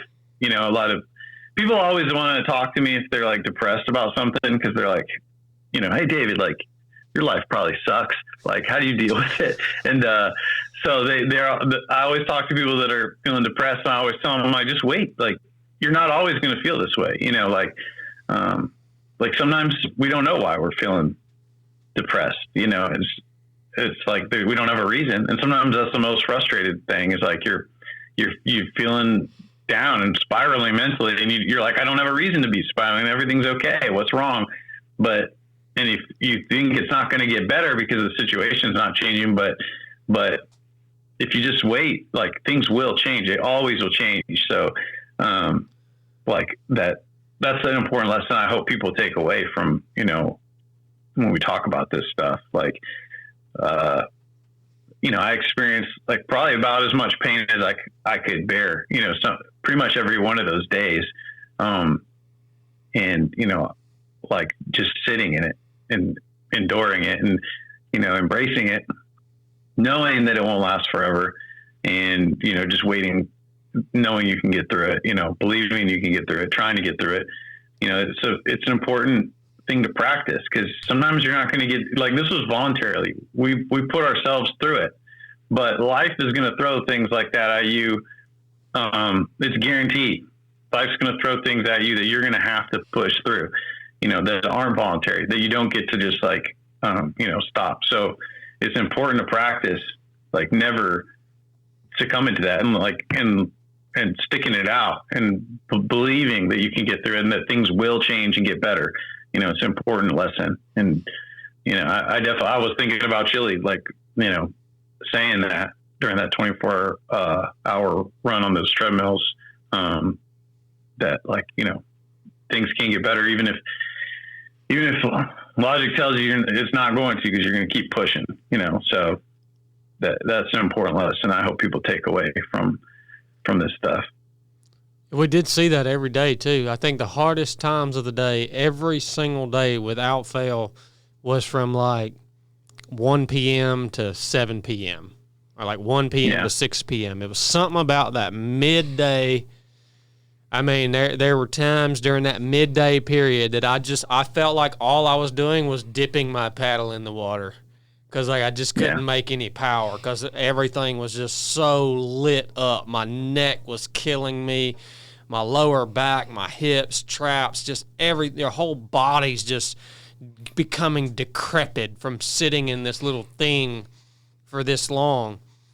But then we would just break through that, and every evening we would both start talking again, cutting up, covering big, you know, going faster, covering more miles. Like, we made most of our miles in the evenings, you know?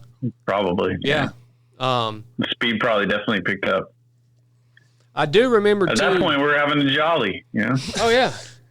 I do remember, too, on day 3, and this is kind of setting us up for what happened on night 3.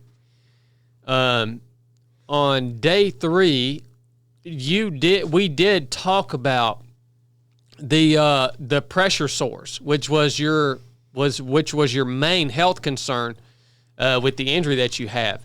Of course, to me, totally, was not totally ignorant to that, but I think I didn't realize how big of a deal that could become until you and I were having that conversation on the water. And you were like, yeah, I've got to keep an eye on these for these pressure sores. This is what it'll look like.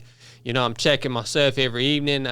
You may have to help me with that and keep an eye and just make sure that this doesn't pipe up, right? And I thought that it was odd that we had that conversation on day 3 just out of nowhere. It wasn't a planned conversation. Yeah. So I've been thinking about that, ever since. I'm like, did I manifest that thing? It just seems so weird that evening I was like, I've never had an issue with that ever.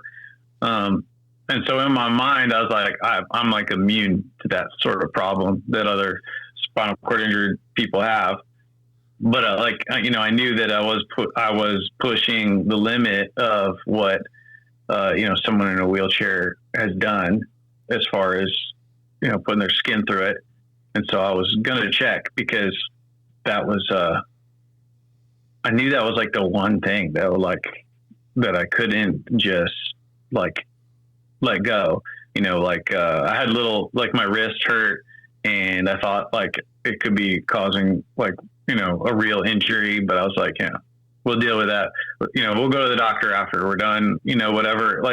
There was a lot of injuries that I kind of thought I was going to have that I was just we'll deal with that when I'm done. I expected to have some doctor's visits after this. And, we talked about if I got a pressure wound on my foot or my knee or whatever, we'll just make sure it doesn't get infected, bandage it up, and I even joked, I was like, we can cut off my foot. I can amputate a foot. I was like, but I can't amputate, my butt. So, yeah, it just sucks that was it's just a bummer that we just talked about it. And it was that night, I couldn't believe it. I was like, oh my gosh, dude, I can't believe that this is happening. Well, can you explain to the listeners, for everyone with a spinal cord injury, and I even got more context talking to our friend that we met flying out of Dawson City. I forget what her name was, but she also had a spinal cord injury. Really awesome. Yeah. I even learned more from her about how this is something that you guys really get educated on as you're going through your rehabilitation shortly after your injury. And she even said, I remember her saying, they traumatized me about these pressure wounds during my rehabilitation. So if you don't mind, David, just to explain to people what that is, why that's such a big deal for people with spinal cord injuries, and how that's such a reality of that type of injury for people that have sustained that type of injury. Yeah, so they do. They scare the living daylights out of you, and it's day one. First week I'm in the hospital, starting to do rehab. I'm feeling pretty miserable already because I've just been paralyzed, a week, and then they have a class for you at the VA hospital, and so a slideshow of pressure ulcers in able-bodied people, people will get them, they call bed sores. If you have someone that's bedridden and you don't move them around, blood flow won't get to the, hard points that are laying on the bed. So for someone in a wheelchair that's sitting down, you don't have as good a circulation in the part of your body where you're not pumping blood with your muscles anymore. That tissue can be more susceptible to what they call pressure wounds.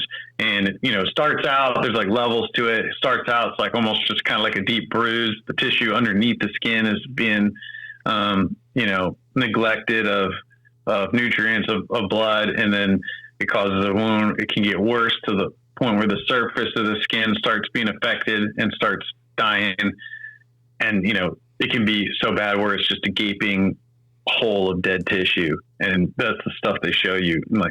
I remember watching it. I was like, I can't believe this is my life now. I was so scared, and they tell you, like push up in your wheelchair every minute or something for, I forget how long it is, but you eventually get used to, how you do it. And fortunately I have pretty good circulation. I have a low injury. I'm pretty active. I have, pretty good health. So I don't deal with it a whole lot, but 18 hours a day being wet, I think just was so much that it couldn't handle it. And, so that's something that, everybody that's got a spinal cord injury deals with. Some people deal with it a lot. It's always like kind of in your mind, like the cushions that people sit on in wheelchairs are usually very, advanced and like unique in how they're designed to like reduce that pressure. But it's just the amount of time sitting down. We had a cushion that was it was one that I had trained on. It wasn't the exact one. Scott happened to have it, fortunately.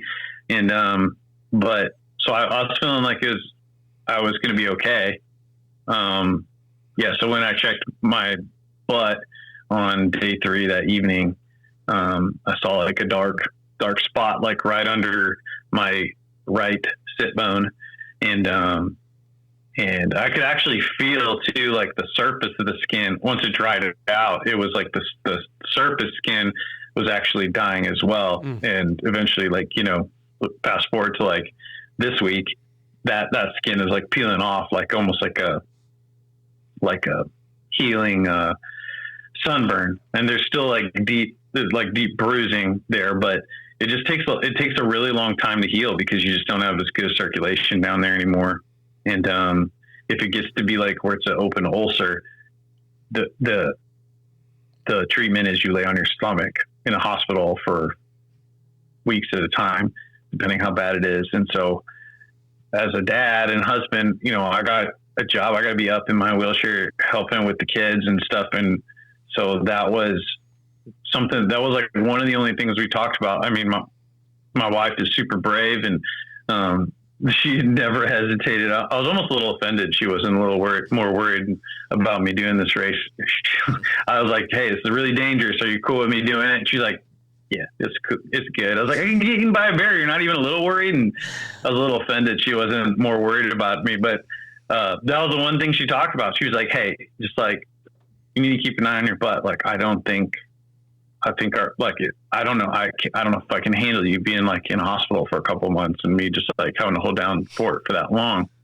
I mean, she gave me, pretty much every morning and every afternoon to like paddle, for 2 years, and then gave me 2 weeks of basically running solo for me to go up to Canada and do this race. She sacrificed a lot of time, and never complained about it. And so, yeah, it's just, I'm very grateful to her for so many reasons, but, for this race specifically, just how much she sacrificed in that way. But yeah, as soon as I saw that wound, like I knew what it meant. I was like kind of in disbelief. I was like, I always have this mind, like I can get out of trouble. Like, I was like a mischievous kid. So I always feel like I can get out of any trouble I get in. And it was just so frustrating to like see that wound and be like, God, there's got to be a way around it. And I still am like struggling with that fact that there wasn't a way around it. I just laid there in the tent, like in disbelief. I was like, I can't believe it. I just ended Chad's race. I just ended, this race that I got Chris and his wife, Jerry, driving up 3,000 miles to come support us. We got first form depending on this race. I couldn't believe it, like that my body, and I felt like I let everybody down. So, it's something that's going to bother me, for a long time. But yeah, so that was, I don't know if you have more to say about that, Chad, but yeah, that sucked. It does suck. Yeah, no, I thought, like I said, I thought it was interesting that we had that conversation while we were on the water on day 3, and then I just remember you were in the shelter in the camp there on night 3, and I was outside the shelter piddling with something, because we just like to set up and piddle of the evening. We didn't really like to, I was piddling with something. And I just heard you in the shelter, you said, "Oh, that's not good." And I thought, "Oh, man." And so that's when I went in there and you showed me, and it was exactly what you had described. I mean, to a T. It was exactly what you had described in the boat earlier that day. And then I think the positive thing about it, though, David, is that there was no question at that point. It wasn't because of the nature of that specific injury that was occurring. It wasn't something that we had to be like, oh, well, should we really just push through it? Like, what's gonna be the consequences? Toward the end, it was like you knew what the consequences were going to be. You knew that it was indeed, without question, not safe to spend another 5 days in that boat with that wound or that injury already at the stage that it was in. And I'm actually thankful that if anything would have occurred that was going to take us out of the event, I'm actually thankful that it was something that there was no question about what our response to that specific injury needed to be. I mean, it just made everything clear cut. Like, yeah, did it suck? Yeah, we wanted to keep going, man. We were just getting... we were just starting to get in our groove, our bodies were adapt, all this, right? But it didn't leave anything up for debate. I mean, I don't think, and I hope, looking back on it, and I hope I'm not wrong, but I didn't question it at all. I was just like immediately, I think the first thing I asked you was, okay, well, we've still got 100 miles to go tomorrow, even to get to a point where we can get off the water in Dawson City. I said, we still got 100 miles to go. Do we need, or can you sit for another 100 miles, or do we need to see about getting some sort of airlift in here to get you out of this spot that we're in right now back to Dawson City? It was like, that was the nature of the seriousness of it. You know what I mean? And I think when I asked you that question, you were like, no, it's not, the skin's not broken. I think I can be in the boat for another day to get out of here, because it becomes very costly and very complex if you're going to have some sort of, emergency rescue service come in there where we were at, over 100 miles from the nearest settlement to actually get you out of that point.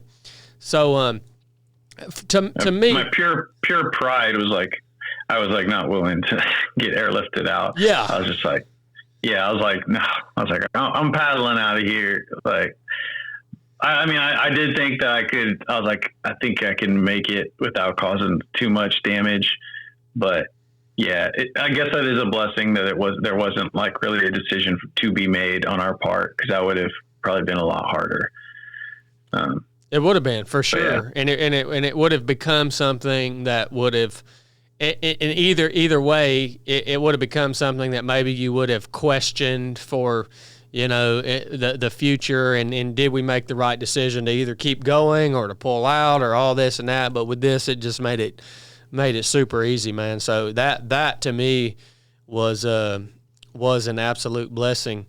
And so I immediately pulled the sat phone out. I called the race director just to let him know what the situation was, and that way they could make arrangements there in Dawson City to logistically to get the kayak out from that spot to where it needs to go. And I don't know, man. I think that it definitely, because it was something that you were dealing with, I think that you felt a lot more burdened by that decision than I did.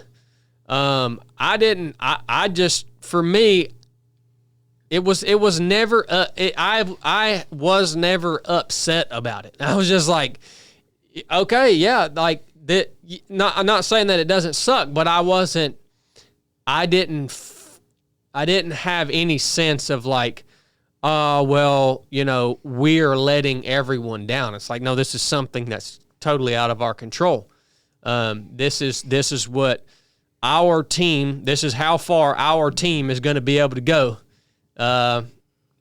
Me and David on this attempt, you know, in these conditions, this is how far we're going to be able to go. And that's that. So, I think you really bore mentally more of a burden from that than I did. To me, again, it was cut and dry. And I knew that also the next thing you immediately start thinking of is, well, crap, we got 100 miles left to go before we even can get to this point, which Dawson City is the last point that you can kind of easily or somewhat easily pull out of the race and have accommodations and actually be able to have a flight back to civilization.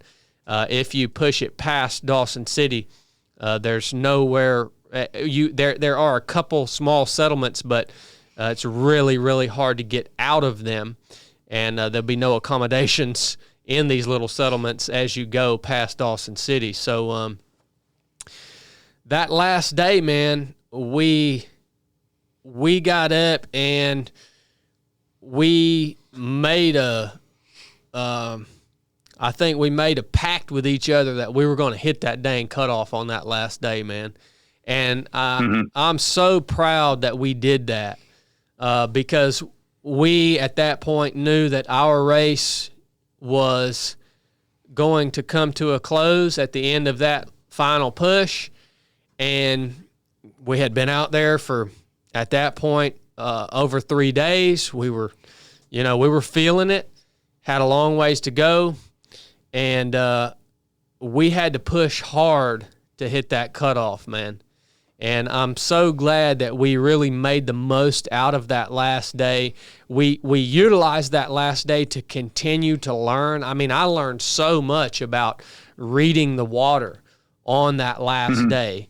And we actually, instead of being poopy pants and just kind of, you know, moping our way in, all freaking sad about our situation, we actually took notice of the beauty around us. And I remember on that last day too, one of the coolest things to me was those sections of river where you could actually see the river flowing downhill. I never seen I can't even describe, like when I tell people that they're like, well, what do you mean? But that was so cool, man. I'd never seen anything like that before. And dude, that was definitely the hardest we had pushed was on that fourth day. And we got, from the time we got on the water, we had put 100 miles behind us by 5:30 in the afternoon. So if we would have kept going, I think we would have gotten 130, 140 miles that day. Yeah. That fourth day was my favorite day on the water, because we were pushing so hard. And because we it took time to appreciate it. Maybe I was trying to appreciate it the whole time, but you know, once you knew it was going to be your last day, it's it really made you try to soak it all in. But also we emptied the tank, you know, or at least I did, trying to make that cut off. And also I got to, since I was, you know, pissed off that morning that my situation was the reason we were going to be ending. It was I had a whole day to kind of get over it, I guess. So which I was glad, because once we hit the dock and everyone was there, I wasn't in as bad of a mood, you know, once the cameras were stuck in our face right away. So I had a better perspective on things. But yeah, that day was special and my favorite day because it was so hard, you know. And also we were we're making that cutoff, and also in our mind, we were we knew it was going to be tight. we're like, if we get a massive headwind again for 7 hours, like we're not going to, like, it's not up to us. Like, like we're at the Lord's mercy, and, we spent a lot of time in prayer that whole, the whole trip. A lot of really great conversations. That was like the one I thought it was interesting because we talked a lot about that last day after we were done in Dawson City. And like, we during that kind of time where it was like really difficult, we hadn't talked to each other in like 3 hours. And I was like, hey buddy, you okay? You've been pretty quiet for a long time. And he was like, I'm feeling pretty down right now, and, I was like, it was very casual, like, I'm feeling at a low point. And I was like, all right, so then we started like doing things to like try to, lift our spirits or whatever. Like we did have a Bluetooth speakers. So we like rocked out some music for a while. I thought was really interesting was when, we were done. So he would always keep our mileage for the day on his watch. And so I would be like, periodically I'd be like, how many miles did we do today? And he'd say like, we're at 70 miles or whatever. But that day, for whatever reason, he was like, I called out, I was like, hey, we're like halfway through the day. I was like, how many miles are we at? And he's like, my watch says 2. I reset it. And I'm like, oh, okay. And I was like, I didn't really think anything of it. I was like, maybe it like accidentally reset. Maybe I was like, I don't know why he did it. So I didn't really think anything of it. But then I'll let you say, but he told me later that he was having a hard time that day, more hard time than I realized he was having, even though he casually said, I'm feeling pretty down. But he had like made some strategy that I thought was pretty clever. If you want to, talk about the watch thing, the mileage tracker. Yeah, for sure, man. Yeah. The last day was a hard pull. And, the days out there they're such big days.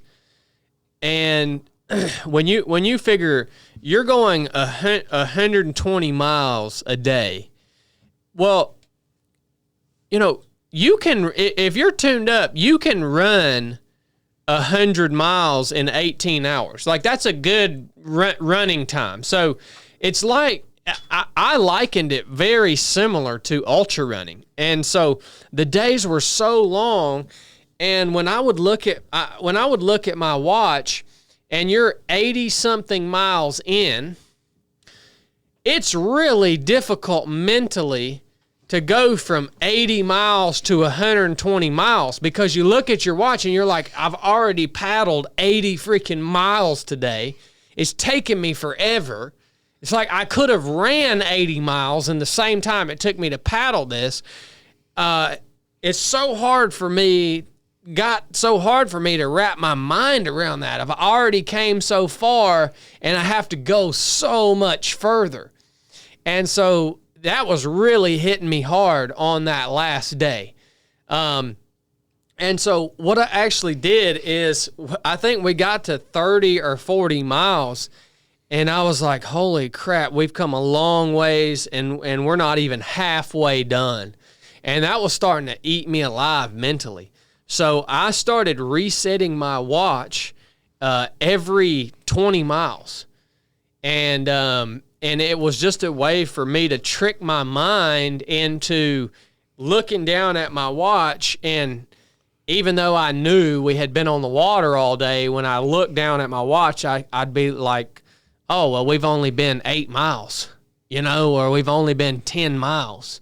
And then once we got up to 20 miles, I would just reset it and go through that again. And I would tell myself, okay, let's just get to mile 10. You know what I mean? Let's just paddle 10 miles.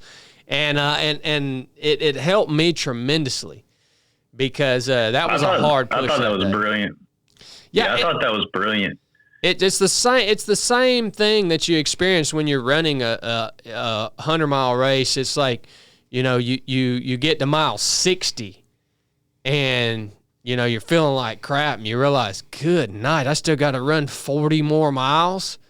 That becomes really difficult at times. And with this particular race, it became even more difficult because you were putting those big miles and those long days in back to back to back to back. Whereas, a typical running race, you do one big, long, hard push and then it's over. But with this, it was just the day after day after day. So I think I would have had to continue to do that throughout the race just to kind of keep myself mentally locked in and present, and not start thinking about how far I've already been that day and then how far I also still have to go. You know what I mean? Yeah. So we pulled into Dawson City. We were came through some big channels that day, a lot of big open water, a lot of navigation. River was big, man. In some spots it was flowing good, in some spots it was not much, and we were having to hunt the littlest bit of flow that we could have. We were trying to really be strategic in where we were at in the channel so that we could pick up as much speed as we possibly could. So we were just chasing that current all day long, which is what we should have been doing from day one. I didn't realize how important that was and how much of a difference that made until the very end. I just thought, well, the whole river's flowing at generally the same speed, so as long as I'm in the river somewhere, I'm going to be good. No, that's not true. And we made it in with a half hour to spare, which I was super proud of, man. It took a lot of work to get there. And then, of course, we had Chris and Scott Worthington and the race director, John, all there on the dock.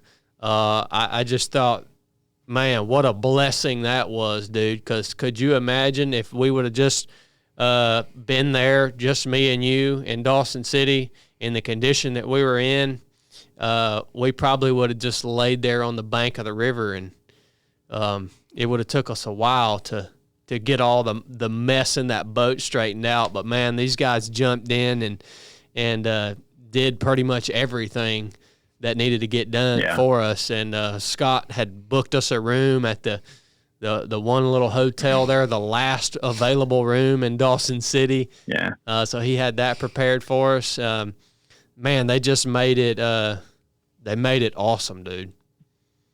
Yeah, I mean, it was special, having them there too. Like, also for me, like feeling disappointed in how much like the journey, this past 2 years, like I shared with Chris, having him be there at the end, and he's such a competitor and a perfectionist and a high achiever person that, I just didn't know, like, if he was gonna be like disappointed, that we didn't achieve it. Cause like, not like disappointed in me as a person, but like disappointed that as like, cause he was part of our team, like that the team didn't get it. But when we pulled up and he came up, to like me before I sat up out of the boat, and he just gave me a big hug and was like, "I'm so proud of you." And I was like,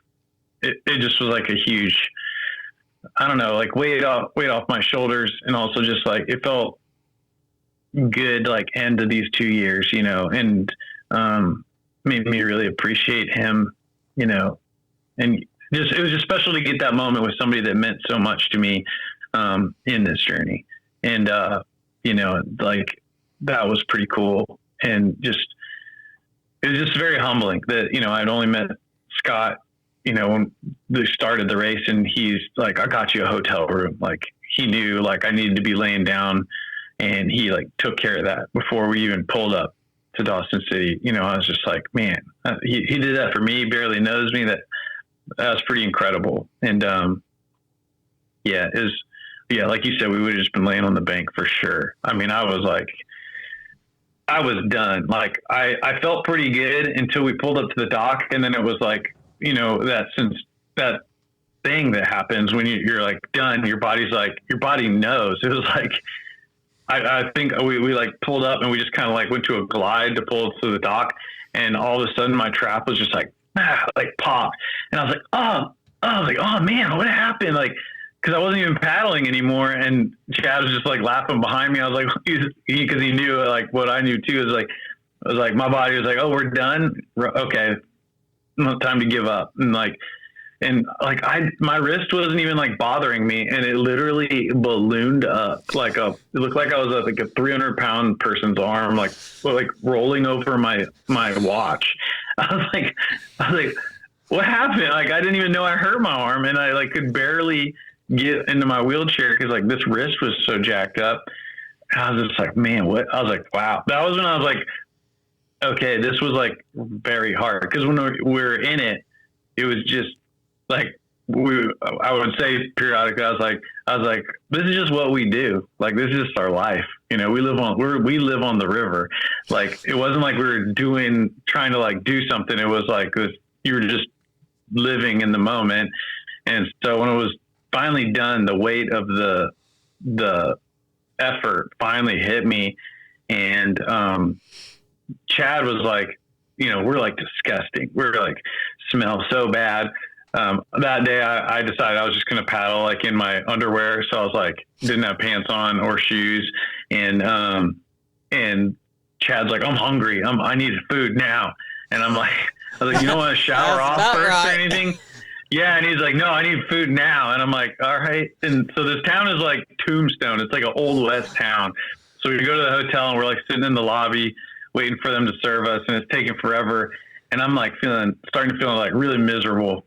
Like my body's just like shutting down on me or something. And I'm like, gosh, man. And in my mind, I'm like, I need to get off my butt. You know, I need to like lay down and clean off the skin and stuff. And so I'm like, kind of like, it's taking forever. And I'm like, all right, Chad, I'm going to go to the room and shower because it's taking so long. And he's like, yeah, cool. And so I head to the room, and it's like just taking me forever to get in the shower. It's just like, I'm like digging through the bags really slowly. And I'm just like, man, like this is like probably the second hardest thing I've ever done. And I was thinking in my head, I was like, if I went all the way to, you know, the end, it probably would have been the hardest thing I ever done. I don't know if it would have been if I was able-bodied, or if it was just so hard for me because of, you know, I don't have the use of my legs, and like the camp situation was way more difficult, or I don't know. But it was, for me, it was really hard. And I was like, it was like all of a sudden hitting me, and I was still trying to get in the shower. And I think Chad was probably worried about me or something because it was taking so long. He came in just to check on me, and, you know, he was like, hey man, you know, you did so good, and like gave me a, you know, hug and stuff. And that was like, you know, as a team, as like our team boat, I was like kind of, you know, it meant a lot to me for you to come in and check on me and say that. And because, you know, I was still weighing on me that, you know, I was the reason we stopped.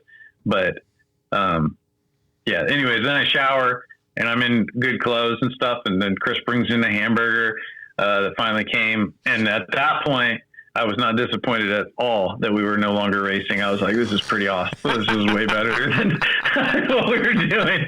But it wasn't until days later when like we're sitting in Dawson City just recovering, and I'm like, oh man. And we like watching the other dots continue on, that it was like, oh man, that'd be cool if we could have kept going. And in my mind, I was like, I'm probably never going to do this race again. You know, like my skin basically proved it to me that it can't handle anymore. And so I was like, you know, it's probably over for me. And then, you know, in the last couple of days, we get home, I think is when we start seeing people finish the race on Instagram and stuff, and see them come to the end.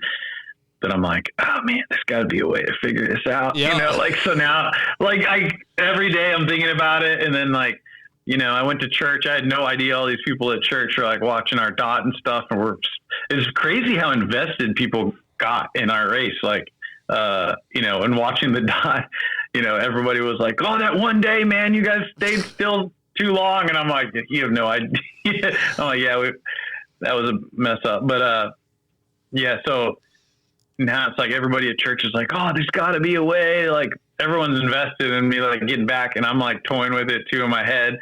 I think Jan's getting a little worried too that this might not be over. So I don't, you know, like Chad said, though, it's such a big investment. Like, who knows if our life will even fit this in the future, next year, the year following. Like, but I don't know if I don't think I've told you, Chad, but like, it's definitely, nagging at me still. So, yeah, I was wondering where you were kind of sitting with that right now, David, because, you know, you found the limit of, your body on that day and during that specific race with the experience that you had up to that point and the training that you had up to that point, but you can indeed move that limit. You know, it like you there are now how far, and this goes for everybody listening. This is for all of us that have the opportunity which the opportunities are very rare in life to find, you know, that you really experience the limit of your physical body, you know, as it pertains to how well you've trained, prepared, and the conditions that you were in that specific scenario or that specific race. But for all of us, we can play with things to move that limit, you know, in the right direction. And I definitely think that there are things that you can do, David, as something as simple as what you said. You remember you told me, you were like, you know what, man, I should have been lifting myself up out of my kayak seat more than I have been, because you would go 3 or 4 hours without lifting up and relieving that pressure from your butt and allowing that blood flow to work its way in there on your sit bones and stuff. You know what I mean? Now, how much would that have moved that limit? Well, we don't know, but you didn't, you know, that wasn't something that was a huge priority in the beginning, because we didn't really know, okay, what's your skin going to be able to handle with this amount of time in these conditions. So I think there are all sorts of little tweaks and techniques and even gear and innovation and things that can definitely push that limit. So I don't blame you for. I'm glad that you are thinking the way that you're thinking. Because I think that's where your head doesn't. I think that's where your head needs to be at. And I think that obviously through prayerful consideration and then testing different techniques and gear and really looking back on what you learned from that experience from just a physical standpoint, and what you did right, what you did wrong, what you think you can add or take away to do better. I don't think it's necessarily time to give up on that challenge. Yeah, no, I wouldn't say it. I'm giving up on it for sure. Mm-hmm. I definitely, and Janet was like, you know, don't just do it again and do the same thing. Expect it to be different. Exactly. Like, I think the big one is like probably figuring out gear. So I don't know how into it we wanted to get, but like, I think what happened was an overall circulation problem in my lower body, because what actually was frightening me the most when we were done was how swollen my legs were on that final. They were swollen every day, but the last day, the final like accumulation of the 4 days, I mean, then my knees wouldn't bend at first when I got into the wheelchair because they were so fat.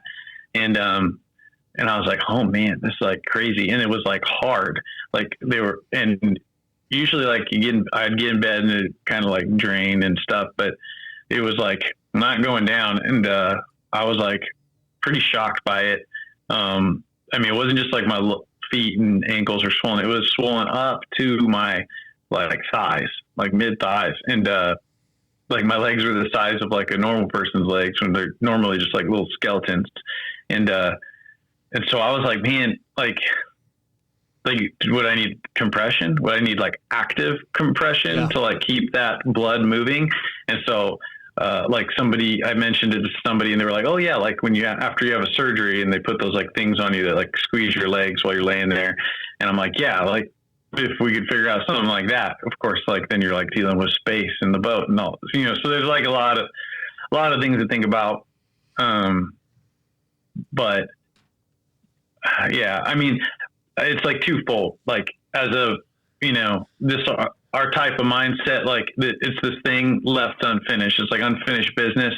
And, this drive is still there, but at the same time, I'm glad that we like pushed ourselves so hard that, I don't have any regrets about like, phoning it in or something, so if just it's not in the cards and God never lets it happen again, like, life just gets in the way, or like, we never can figure out, how to help my body survive that amount of time in the boat, like, the no regrets, I guess. But, so it's like kind of twofold now. Like I had no regrets, but also it's still this goal out there that would be really great to achieve. Yeah.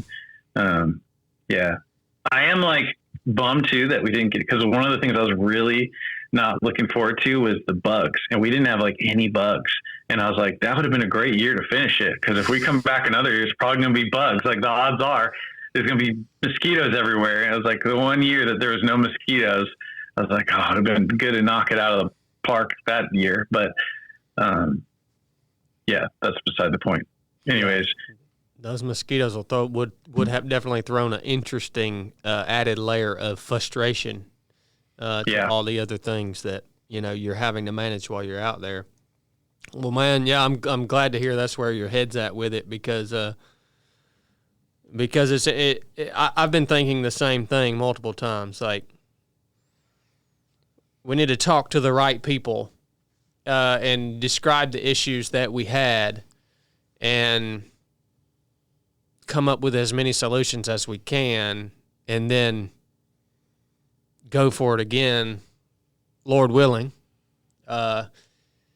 I've been thinking along those same lines, man, so I'm glad to hear your head's still in the same place. And luckily we're both rich, so we can just go do the race any year that we want. It's not really a big deal. This was my gift Janet got me. Espresso maker, so I can drink rich people coffee like you now. This guy, every time I'd order a regular coffee somewhere, he's like, you poor people drink coffee like that. Drip coffee. Like not in a million years did I think Chad Wright was going to be teasing me about not getting lattes at places. I was like, he's come to enjoy the finer things in life. Yeah, now. Man, you got it. I learned that about him. In life. I learned that about him. I was. I didn't think he was ever going to leave Dawson City with all the gold lying around up there. So, he's really coming to be a powdered white. Yeah. Oh man, my gosh! I had the best time with you, man, in Whitehorse, on the river, in Dawson City. It was all good. We never bickered and got at each other's throats, surprisingly, as most married couples do. Which I was your river wife, for a couple of days. So, it was all good. It was fun. And, it was something I really cherish, that our lives have come together the way that it has, that we got to spend more time with each other. 'Cause, we've had seasons where we haven't seen each other for years. We always remain, brothers and love each other, in that way. But, it's been cool to actually get to spend a lot of time with you these last couple of years, whether it be, training on the Altamaha or San Diego or out in the Yukon. It was all treasured. I agree 100%. I mean, you couldn't put no value in terms of price on the experiences that we've got to have together throughout this entire process, man, of planning, training, and actually being out there on the river. It has been a very, very rewarding part of my life too, man, and it's so much better now when we hang out than it was back in the old days, because we have a shared faith in our Lord Jesus Christ, and we spend so much time praying together and discussing, meaningful things, and it just enhances the time that we have gotten to spend together over this last year, training and preparing for this whole event, man. And Man, I just appreciate you I appreciate you for having the trust in me as your teammate, to go out and do this with me and share this experience with me, because it has 100% made me a better human, spending time with you and doing this with you. And it's like you said, it's just brought our brotherhood and our friendship to a whole nother level. And you just cannot put a price on that, man. It's been a tremendous experience in my life up to this point. So I appreciate you for entrusting me with that opportunity, man. And I can't wait to have a serious conversation about when and if we're going to go do this thing again and see if we can push on to the end. Yeah, man. I agree wholeheartedly with everything you said. And, yeah, I'm glad we're the people that we are now, a lot less selfish and, better friends. And, yeah, it's been a great journey. And I'm very thankful for you and trusting me. You know, you're the one taking a much bigger leap of faith, and you're, putting me as your partner. So, I appreciate it. And, yeah, I look forward to whatever the future holds, you know? Yeah, it's been great. And thanks for having me. Well, I think that, if I would have had a partner like Chili, I think we probably would have killed each other out there. So it worked out perfect, David. It was actually easy for me to be your teammate, because if you ever did anything that ticked me off, I just thought, how much worse would this be if I was stuck on this river with Chili? Dang. The one time I tried to paddle with Chili down a river for fun, he decided he was going to go keto, and he nearly starved to death. He couldn't. He would we would lose him on the river, and you wouldn't see him for half a day, and we would wonder if he had died or drowned somewhere. He constantly flipped his kayak over, lost all of his fishing gear, his hat, most of his gear that he needed. So you were an easy teammate, brother.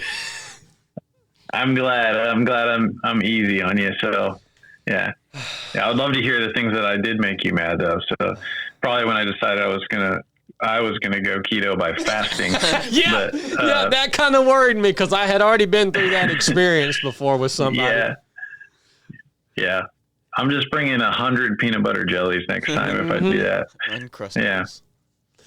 Oh man, that sounds so good.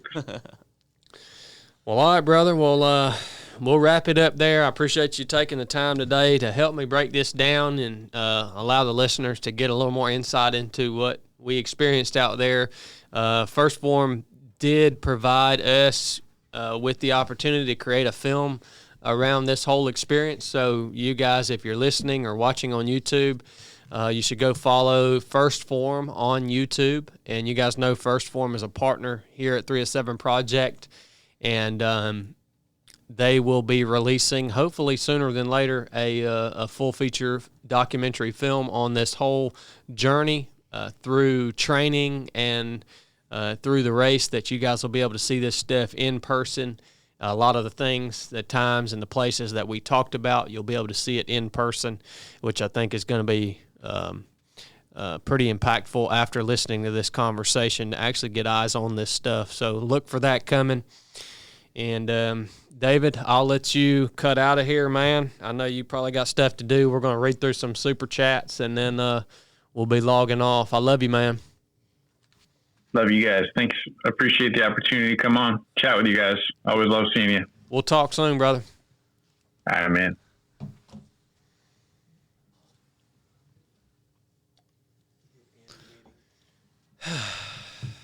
All right. I got to hit the head. Go for it, bub. Well, you just dipping out? Wow. Have you noticed he doesn't like to read these? He doesn't like to be around. Oh, gosh. We had... Keep going. Keep going. He was trying to make fun of me for not shutting the Zoom down.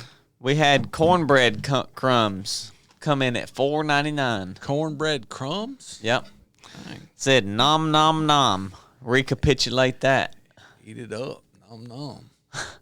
There you go. This is a weird way to end this episode. Yeah, you guys be engaged and quit looking up Zoom protocols. Well, no, this is a weird way to end this episode. I mean, it was a good We had Marty conversation. Bingham come in at $4.99. Well, when you go out of the room, it One, gets I'm glad drab. that Tom Sawyer and Huckleberry Finn made it off the Yukon alive. It could have gone either way with them two. Boy, it gets drab when you leave the room. We had Marty Bingham come back in at $19.99. Dang, Marty. He said, I guess we were premature making plans to divvy up Chad's stuff if he went missing for a few minutes. You guys should be ashamed. I didn't even know that happened. That was Marty. Thank you, Marty. Then he come back in at $49.99. Good night, Marty. Sheesh. Word on the Klondike is that a troop of brownie scouts on plastic inner tubes blew their doors off and said mean things to them, and that is the real reason they aborted mission, but I'm not one to spread rumors. The Klondike River. That's the Klondike River feeds in to the Yukon at Dawson City. Really? The confluence of the Klondike He and does. the Yukon. The Klondike? What you're saying is Marty does a lot of research to He make does. these jokes. He does. He might be old geriatric, but he still got his mind about him. McLeod Plays come in at $4.99. Blaze McLeod. Chad, you still cooking for Brooke weekly? I was hoping that was going to be a regular segment, but No. haven't heard anything since your 4-hour chicken soup. Yep, no. Yeah, I'm still cooking Wiggly. I'm cooking. No. I'm actually cooking tomorrow night. No. Come on, guy. I don't start something and not finish it. Then we had Glades Dan coming at $19.99. Dan Glades. Great adventures. Glad y'all made it back. Eye safe. Thank you, Glades Dan. Thank you, Bob. That's it. Well, all right, guys. Well, I hope y'all enjoyed that. I know I enjoyed having David on. Thank goodness he was with us today to help us break that down and bring back some memories. And hope you guys enjoyed the story. Again, look out for that documentary. I hope you guys enjoy it. Thanks for tuning in. Lord willing, we'll see you on Monday. Enough said.